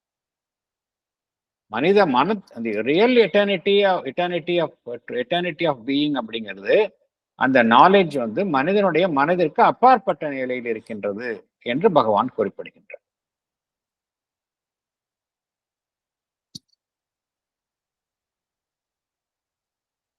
அடுத்தது போகலாம்.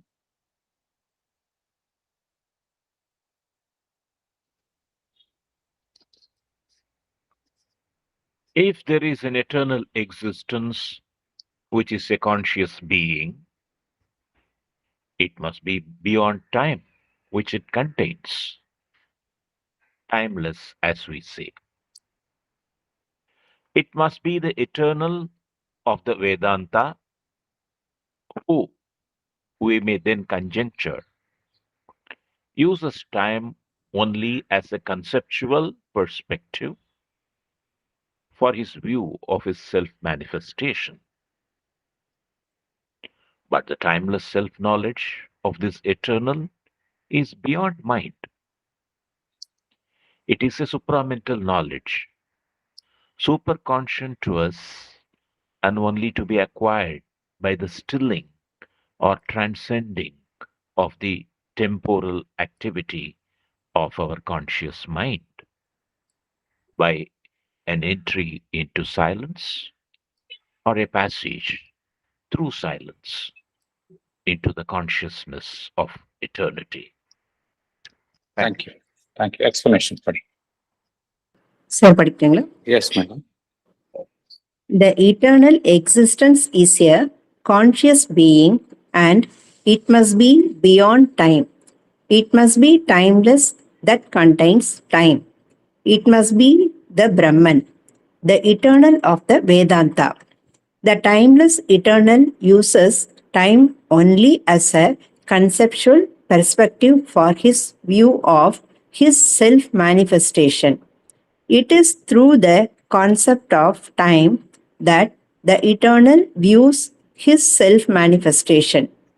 There is an eternal existence which cannot be dissected, analyzed, handled by the mind. The mind has its province and its powers, but the eternal experience is beyond mind. The timeless self-knowledge of the eternal is beyond mind. It uses the mind, but it is not a power of the mind. It is a supramental knowledge above our mind.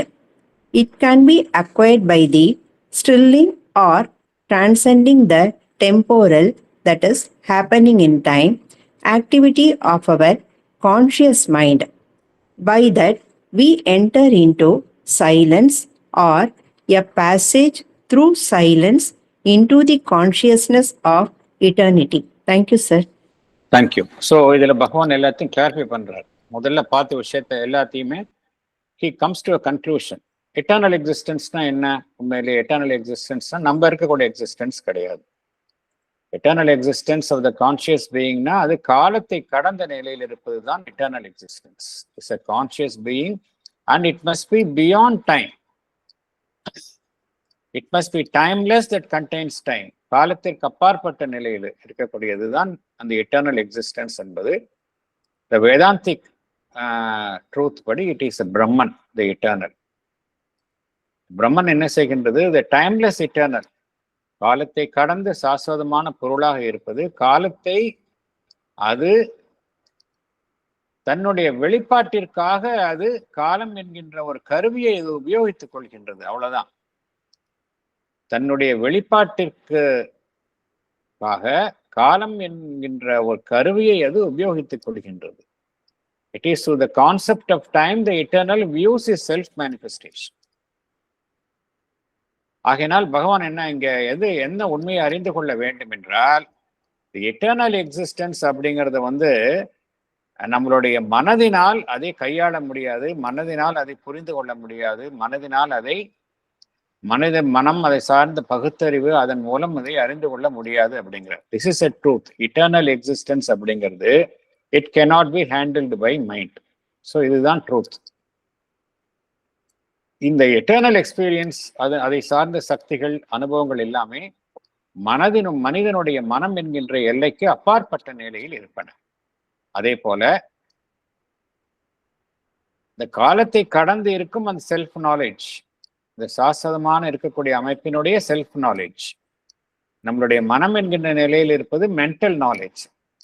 காலத்திற்கு உட்பட்டு இயங்கும் mental knowledge.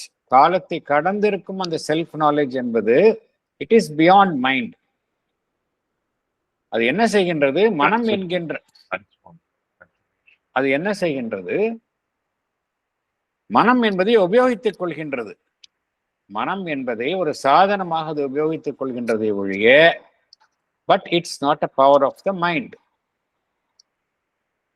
அப்படி என்றால் அந்த timeless self knowledge எங்க இருக்கு? நம்மளுடைய knowledge எப்படின்னா காலத்திற்கு உட்பட்ட மென்டல் நாலேஜ் தான் நமக்கு இருக்கு. காலத்திற்கு உட்பட்ட மென்டல் நாலேஜ் தான் நம்முடைய அறிவு என்பது.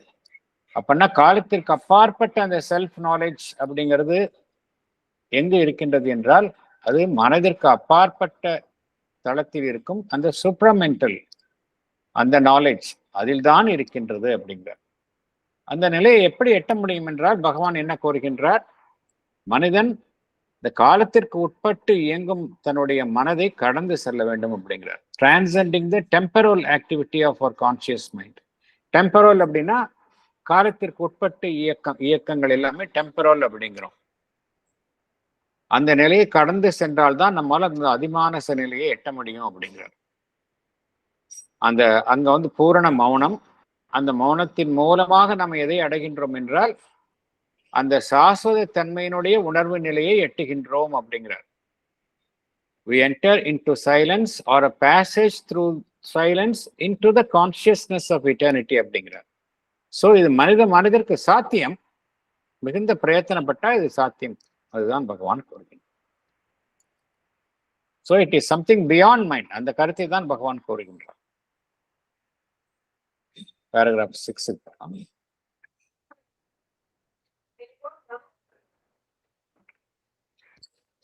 Paragraph 6. From all this, the one great fact emerges that the very nature of our mind is ignorance. Not an absolute nescience, but a limited and conditioned knowledge of being, limited by a realization of its present, a memory of its past, an inference of its future, conditioned, therefore, by a temporal and successive view of itself and its experiences. Thank you. Thank you. Explanation. படிக்கலாம் sir. Yes, madam. From all this, we understand that the very nature of our mind is ignorance. It is not an absolute nescience, that is absence of knowledge, but a limited and conditioned knowledge of being. It is limited by a realization of its present, a memory of its past, and inference of its future. Inference is a judgment that is made on past experiences. One does not really know one's future, but can make predictions about it, which may or may not come true. It is therefore conditioned by a temporal, that is subject to time, and successive view of itself and its experiences. Thank you. Thank you. So, நம்ம என்ன புரிந்து கொள்கின்றோம் என்றால் அந்த மனிதனுடைய மனம் என்கின்ற அதனுடைய இயல்பு எப்படி இருக்கின்றது என்றால் அறியாமை என்கின்ற நிலையில் தான் மனிதனுடைய மனம் இருக்கின்றது. அறியாமை என்றால் ஒரு முழுமையான அறியாமை இருக்கின்றதா என்றால் இல்லை. டோட்டல் ஆப்சன்ஸ் ஆஃப் நாலேஜ் அங்கே கிடையாது. ஆனால் limited and conditioned knowledge, limited knowledge இருக்கு. டோட்டல் ஆப்சன்ஸ் ஆஃப் நாலேஜ் இல்லை, லிமிட்டட் நாலேஜ் இருக்கு. அந்த நிலையை தான் நாம் அதுதான் மீடியேட்டரி ஸ்டேட் அப்படிங்கிறத நம்ம பார்த்தோம். அதைத்தான் நாம் இக்னோரன்ஸ் என்று கூறுகின்றோம். இது எப்படி அமைய உள்ளது? இதுக்கு மெமரிக்கு என்ன சம்பந்தம் அப்படின்னா, இந்த மெமரி வந்து இதுல ஒரு முக்கியமான ஒரு அம்சமாக காணப்படுகின்றது. மெமரி வந்து இதுல ஒரு முக்கியமான அம்சமாக காணப்படுகின்றது. ஆனா அதுவும் அந்த அறியாமை என்கின்ற ஒட்டுமொத்த நிலையில தான் மெமரி என்பதும் செயல்படுகின்றது. அதைத்தான் பகவான் விளக்குகின்றார். மெமரி என்பதும் அந்த ஒட்டுமொத்த அறியாமை என்கின்ற ஒரு நிலையில தான் அதுவும் இயங்குகின்றது அப்படிங்கிறார். அந்த கடந்த காலம் குறித்த ஒன்றை நாம் அறிந்து கொள்கின்றோம். நிகழ்காலம் குறித்த புரிதலை நாம் நேரடியாக அடைகின்றோம். கடந்த காலம் குறித்த ஒரு அரைகுறையான ஞாபகத்தை தான் நாம் அனைவருமே வைத்துள்ளோம். அதே போல நம்முடைய எதிர்காலத்தை நம்ம எப்படி புரிந்து கொள்கின்றோம் என்றால், we only inferன்னா என்ன அர்த்தம்? நம்முடைய நிகழ்கால அனுபவம், கடந்த கால அனுபவம் எல்லாம் வைத்துக்கொண்டு ஒரு தோராயமான ஒரு கணிப்பு, அதுதான் இன்ஃபரன்ஸ் என்பது. எதிர்காலம் குறித்து ஒவ்வொருவருக்கும் அப்படிதான் அமைந்துள்ளது. எல்லாமே வந்து ஒரு இன்ஃபரன்ஸ் தான். எல்லாமே வந்து சர்டன்டியா யாரும் சொல்ல முடியாது. பட் ப்ரெடிக்ஷன்ஸை நம்ம பண்றோம். இப்படி இருக்கலாம், அப்படி இருக்கலாம் அப்படின்னா சொல்றோம் நம்ம. ஸோ இப்படிதான் மனிதனுடைய மனம் செயல்படுகின்றது. எல்லாமே வந்து காலத்திற்கு உட்பட்ட நிலையில் தான் மனித மனம் செயல்படுகின்றது. அவனுக்கு வரக்கூடிய தொடர்ச்சியான அனுபவங்கள், நிகழ்வுகள், இதன் அடிப்படையில் தான் இதெல்லாம் காலத்திற்கு உட்பட்டு நடைபெறுகின்றன. இதன் அடிப்படையில் தான் அவனுடைய அந்த நாலேஜ் என்பது அமைந்துள்ளது அப்படிங்கிறார். இதுல மெமரி வந்து ஒன் ஆஃப் த டூல்ஸ், அவ்வளவுதான். அடுத்தது போகலாம்.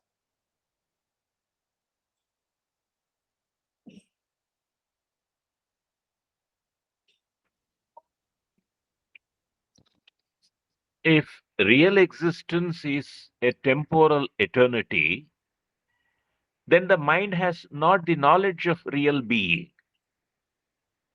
For even its own past it loses in the wake of oblivion, except for the little that memory holds.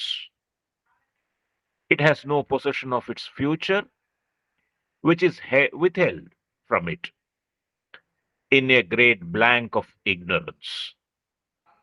It has only a knowledge of its present changing from moment to moment in a helpless succession of names, forms, happenings, the march of flux of a cosmic kinesis, which is too vast for its control or its comprehension. Thank you. Thank you. Atul for explanation. Yes, madam. If we assume that the real existence is a temporal, that is within time, eternity, then the mind has not the knowledge of real being. Its past fades into its memory. About its future, it is in a great blank of ignorance. It has only knowledge of its present. This present knowledge is changing from moment to moment in a helpless succession of names, forms, happenings. This march of cosmic movements is too vast for its control or its comprehension. நன்றி. Okay, thank. Real existence அப்படிங்கிறது real existence அப்படிங்கிறது நிச்சயமா காலத்திற்கு உட்பட்ட நிலையில இருக்க முடியாது. காலத்திற்கு கடந்த நிலையில் இருப்பது தான் நம்ம ரியல் எக்ஸிஸ்டன்ஸ் அப்படிங்கிறோம். ஒரு காலத்திற்கு உட்பட்ட நிலையில் இருக்கின்றது அப்படின்னு வைத்து கொண்டாலும் கூட அது குறித்த அந்த புரிதலும் மனித மனதிற்கு இருப்பதில்லை அப்படிங்கிறார்.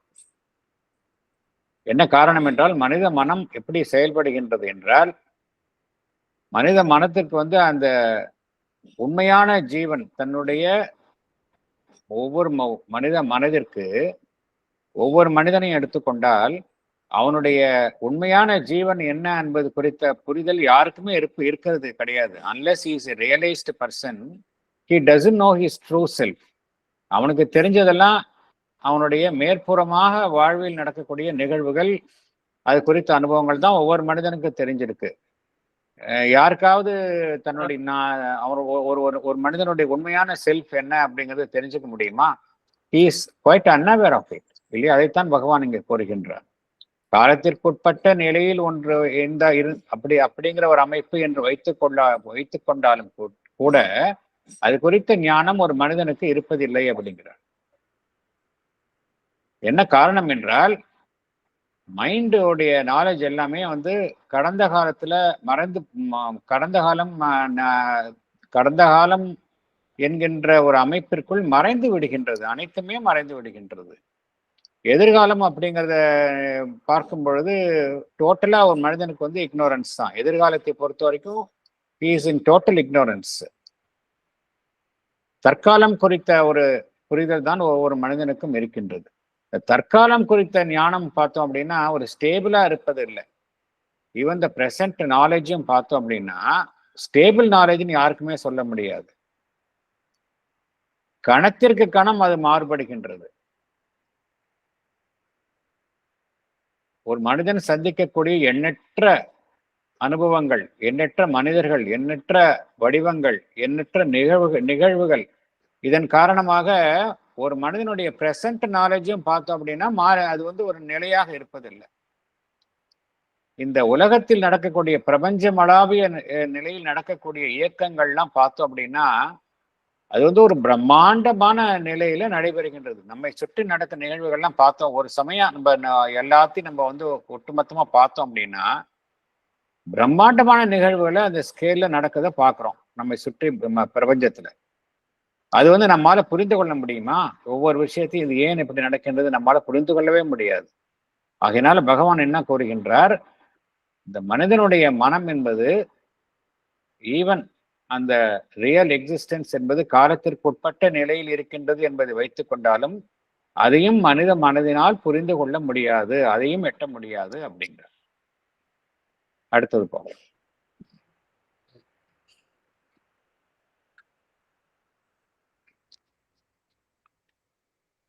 On the other hand, if real existence is a time transcending eternity, the mind is still more ignorant of it.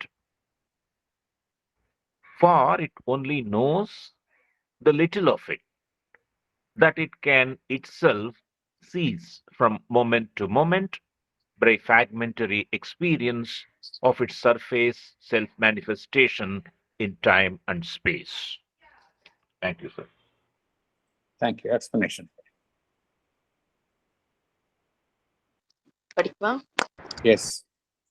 If the real existence is a time transcending eternity, that is beyond time eternity, the mind is still more ignorant of it, because it knows only the little of it that it can seize from moment to moment by its fragmentary experience of its surface self-manifestation in time and space. Thank you. Thank you. So இந்த real existence அப்படிங்கிறது, அதாவது பகவான் என்ன கூறுகின்றார், real existence என்ன அப்படிங்கிறத மனித மனதினால் அது எப்படி இருந்தாலும் புரிஞ்சுக்க முடியாது அப்படிங்கிறார். ஈவன் வெதர் இட் இஸ் காலத்திற்கு உட்பட்ட நிலை இருக்கும் அமைப்பாக இருக்கட்டும், ரியல் எக்ஸிஸ்டன்ஸ் அப்படிங்கிறது காலத்திற்கு அப்பாற்பட்ட நிலையில் இருக்கும் அமைப்பாக இருக்கட்டும், எந்த நிலையில் இருந்தாலும் மனித மனதினால் புரிந்து கொள்ள முடியாது அப்படிங்கிறார் ரியல் எக்ஸிஸ்டன்ஸ் அப்படிங்கிறது. ரியல் எக்ஸிஸ்டன்ஸ் அப்படிங்கிறது that is a truth of the being. Real existence அப்படிங்கிறது தான் சச்சிதானந்தாவில் இருக்கக்கூடிய அந்த சத் இல்லையா, சத் ஆஸ்பெக்ட். அது எப்படிங்கிறத மனித மனதினால் புரிந்து கொள்ள முடியுமா? அதை புரிந்து கொள்ள முடியாது. என்ன காரணம் அப்படிங்கிறதான் நம்ம பார்த்தோம். மனித மனம் தன் வாழ்வில் நடக்கக்கூடிய அனுபவங்களை தான் கண்டறிய முடியுமே ஒழிய இந்த உண்மையை கண்டறிய முடியாது. அதில் வாழ்வில் எதிர்கொள்ளக்கூடிய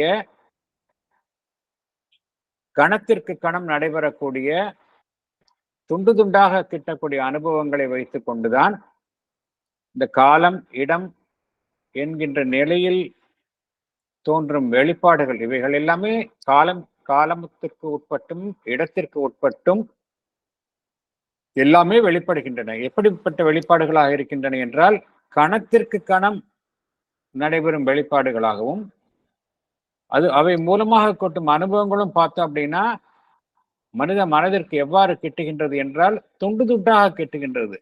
ஒரு ஹோலிஸ்டிக் எக்ஸ்பீரியன்ஸுக்கு மனித மனதிற்கு கெட்டுவது கிடையாது. நமக்கு எப்படி அனுபவம் கிட்டுகின்றது என்றால் எல்லாத்தையும் குறித்த ஒரு அரைகுறையான அனுபவங்கள் தான் தொடர்ச்சியாக நம்ம பெற்றுக்கொண்டே இருக்கின்றோம். முழு ஒட்டுமொத்த அனுபவம் அப்படிங்கிறது நமக்கு கிட்டுவது கிடையாது. ஆகையினால்தான் பகவான் என்ன கூறுகின்றார், ரியல் எக்ஸிஸ்டன்ஸ் என்பது காலத்தை கடந்த ஒன்று என்று என்பதாக ஒன்று இருக்கும் பட்சத்துல mind is still ignorant of it. மனதினால் அதை சற்றும் புரிந்து கொள்ள முடியாது. அதனால என்ன மனதினால் என்ன புரிந்து கொள்ள முடியும் என்றால், காலத்திற்கு உட்பட்டு, காலத்திற்கும் இடத்திற்கும் உட்பட்டு, கணத்திற்கு கணம் மாறுபட்டு கணத்திற்கு கணம் மாறுபட்டு நடைபெற்று வரும் துண்டு துண்டான நடைபெற்று வரும் நிகழ்வுகள், அவைகள் மூலமாக கிட்டக்கூடிய துண்டு துண்டான அனுபவங்கள், இதைத்தான் மனிதனுடைய மனம் அடைய முடியுமே தவிர காலத்தை கடந்த அந்த ரியல் எக்ஸிஸ்டன்ஸ், அந்த எட்டர்னிட்டி, அது குறித்த அந்த ஞானம் என்பது மனித மனதிற்கு கிடையாது அப்படிங்கிறார். ஸோ பகவான் இங்க என்ன கூற வருகின்றார் என்றால், ஹியூமன் மைண்டினுடைய அந்த இக்னோரன்ஸ் எந்த நிலையில் செயல்படுகின்றது அதைத்தான் பகவான் குறிப்பிடுகின்றார். அதாவது இந்த வேர்ல்டு உலகம் என்பது பொய்மை கிடையாது. Number 1, it is not an illusion, it is a manifestation of the divine. Number 1. Number 2, இது ஒரு பின்னால மேற்புறத்தில் காணப்படும் தோற்றங்களுக்கு பின்னால ஒரு உண்மையான இந்த சத் ரியல் எக்ஸிஸ்டன்ஸ் இருக்கின்றது. இது 2வது பாயிண்ட். என்னதான் உலகத்துல வெவ்வேறு எதிரெதிரான காட்சிகளாக காணப்பட்டாலும் த ரியல் எக்ஸிஸ்டன்ஸ் அப்படிங்கிறது எல்லாத்திற்கும் பின்னாடி இருக்கின்றது. ஓகே. ஆனா ஹியூமன் மைண்ட் வந்து இதை நம்மளால புரிந்து கொள்ள முடியல. இந்த ரியல் எக்ஸிஸ்டன்ஸ் இருக்கு அப்படிங்கிறத ஹியூமன் மைண்ட்னால அதை ஏற்றுக்கொள்ள முடியல.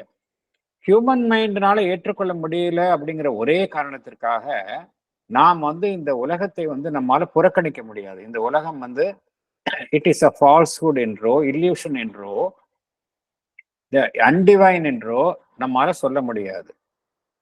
உண்மை என்னவென்றால் the world is divine, real existence. ஆனா ஹியூமன் மைண்ட்னால புரிஞ்சுக்க முடியாது. ஏன் ஹியூமன் மைண்ட்னால புரிஞ்சுக்க முடியாது?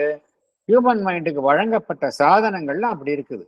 மெமரியாக இருக்கட்டும், அவனுடைய மைண்டாக இருக்கட்டும், எக்ஸிஸ்டன்ஸ் குறித்த அதனுடைய புரிதலாக இருக்கட்டும், எல்லாமே பார்த்தோம். இப்போ நம்ம பார்த்தோம், எல்லா விஷயங்களும் பார்த்தோம், எல்லாமே வந்து ஒரு குறைபாடு உள்ள அமைப்புகளாகத்தான் இருக்கின்றது. அந்த செல்ஃப் நாலேஜ் அதனுடைய பவர் வந்து மனித மனதிற்கு இல்லை. மனித மனம் என்கின்ற நிலையில அந்த செல்ஃப் நாலேஜ் அதனுடைய பவர் வந்து இல்லை. செல்ஃப் நாலேஜ் என்பது காலத்திற்கு அப்பாற்பட்ட நிலையில், மனித மனம் என்கின்ற நிலைக்கு அப்பாற்பட்ட நிலையில் இருக்கின்றது. அந்த செல்ஃப் நாலேஜ் இருந்தால் தான் ரியல் எக்ஸிஸ்டன்ஸ் என்ன, இந்த உலகத்திற்கு பின்னால் இருக்கக்கூடிய உண்மை என்ன என்பதை புரிந்து கொள்ள முடியும். அது வரைக்கும் நம்மளால வந்து புரிந்து கொள்ள முடியாது. அதற்கு ஒரே வழி மனித மனம் தான் இருக்கக்கூடிய நிலையிலிருந்து கடந்து மேலே செல்வதுதான். அது செல்கின்ற வரைக்கும் நம்ம பொறுமையாகத்தான் இருக்க வேண்டுமே ஒழிய, அதற்காக இந்த உலகத்தை வந்து நம்ம இது வந்து யூஸ்லெஸ் என்றோ, இதுக்கு வந்து விமர்சனமே கிடையாது, இப்படிதான் இருக்கும் அப்படிங்கிறது நம்மளால வந்து நம்ம டிஸ்மிஸ் பண்ண முடியாது. அதுக்கு தான் பகவான் இவ்வளவு கருத்து, இதை வந்து பகவான் வந்து வெவ்வேறு கோணத்தில் கையாளுகின்றார். எதுக்காக கூறுகின்றால், மனித மனம் இப்பொழுது அறியாமையில் இருக்கின்றது. நம்ம அரைகுறையான ஒரு சாதனத்தை வைத்துக்கொண்டு உண்மையை கண்டறிய முடியாது அப்படிங்கிறார். வேற எதுவும் கருத்துக்கள் இருந்தா பகிர்ந்து கொள்ளலாம். Otherwise we can close the session.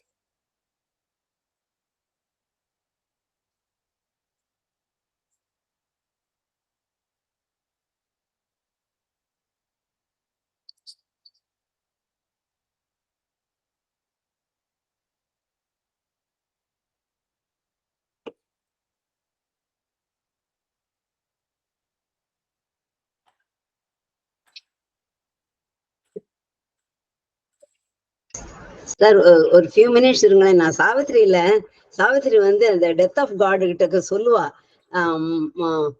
மனுஷன் இப்படியே இருந்துவான்னு நினைக்கிறியா, ஒரு குழந்தைன்னு சொன்னா அது வந்து சின்னதாவே நடக்கிற நிலையிலேயே இருந்துருமா என்ன, அப்படியே அந்த தவழ நிலையிலேயே இருந்துருமா என்ன, அது வளராதான்னு சொல்லி கேள்வி கேட்பா. அதை நான் கொஞ்சம் தேடிட்டு இருக்கேன். கொஞ்சம் பொறுமையா தேடி சொல்லுங்க, ஒன்னும் அவசரம் இல்லை. சரி சரி சரி. We'll wait. Okay, sir. Thank you, sir. Thank you, sir. I would like to ask you something. Yes, sir. Please. If self is surrendered, then we can cut Brahman. This is what I read in Maharaj Datta's book. Once self is surrendered, we can achieve Brahman. The next yes, that is what the mother also says. In a total state of absolute surrender, you become one with the divine. அதுதான் mother சொல்றாங்க. அவங்களோட prayers and மெடிடேஷன்ல அதுதான் mother சொல்றாங்க. You become one with the divine in a absolute surrender, total surrender. You identify yourself with the divine. You become one with the divine அப்படிங்கிறாங்க. There is no மதரோட பிரேயர்ஸ்ல வருது நிறைய. There is no difference between you and me அப்படிங்கிறாங்களே.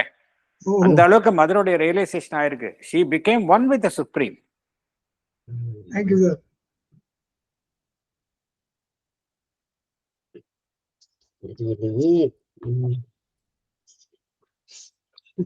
இங்கதான் வரும் அது.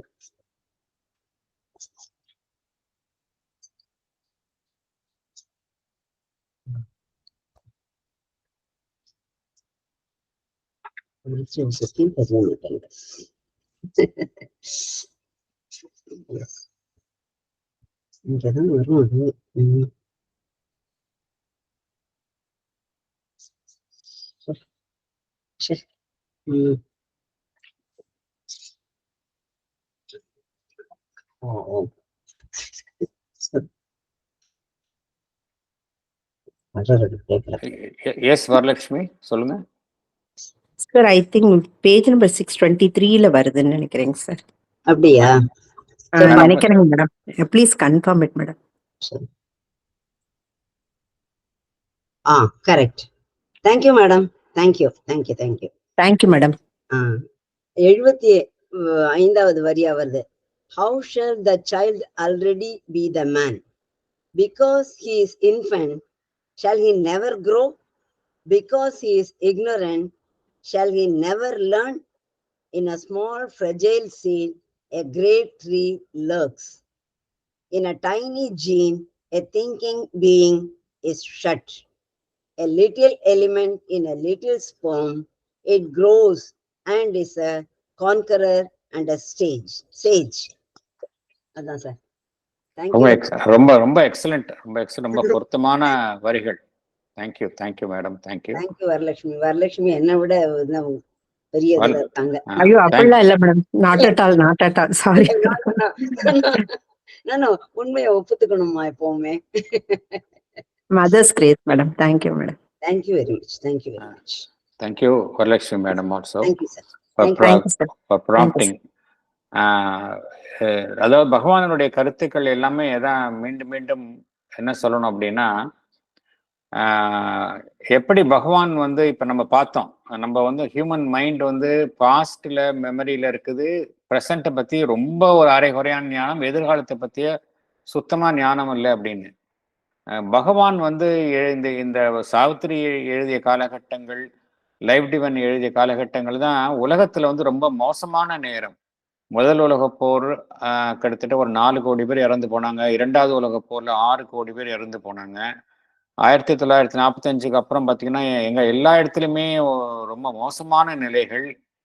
இந்தியாவில் partition ஆச்சு, எங்க பார்த்தாலும் வன்முறை, கலவரம். ஆனா பகவான் வந்து சாவித்திரி எழுதிய காலகட்டங்கள்ல அவர் வந்து பகவான் வந்து எப்பொழுதுமே அவர் கடந்த காலத்திலையும் இல்லை, நிகழ்காலத்திலையும் இல்லை, எதிர்காலம் 3 காலத்திலையும் அவரால் இருக்க முடியும். அதனால்தான் வந்து புக் ஆஃப் எவர்லாஸ்டிங் டே அப்படிங்கிறது உண்மை. புக் ஆஃப் எவர்லாஸ்டிங் டேல பகவான் கண்ட காட்சிகள் எல்லாம் உண்மையான காட்சிகள், நேரடியாக அவர் கண்டார். தற்பொழுது அவருக்கு அந்த நிலை, உலகம் வந்து அந்த நிலையில இல்லைன்னா கூட, ரொம்ப மோசமான நிலையில இருந்தாலும் கூட, எதிர்காலத்தில் பகவான் வந்து உண்மையான அந்த தரிசனத்தை கண்டார். அதனால்தான் அவங்கெல்லாம் வந்து இந்த நிகழ்காலத்தில் நடக்கக்கூடிய விஷயங்களாலோ, எதிர்காலத்தில் கடந்த காலத்தில் நடந்த விஷயங்களாலோ அவர்கள் வந்து அதன் அடிப்படையில் அவர்கள் எந்த விதமான ஒரு முடிவுக்கும் வருவது இல்லை. அவர்களுக்கு வந்து ஞானம் வந்து 3 நிலையிலுமே, 3 கால நிலையிலுமே இருக்கின்றது. அதுதான் உண்மை. ஏன்னா இதுதான் பகவான் சாவித்திரியில அவ்வளவு ஆணித்தரமாக எழுதியுள்ளார்.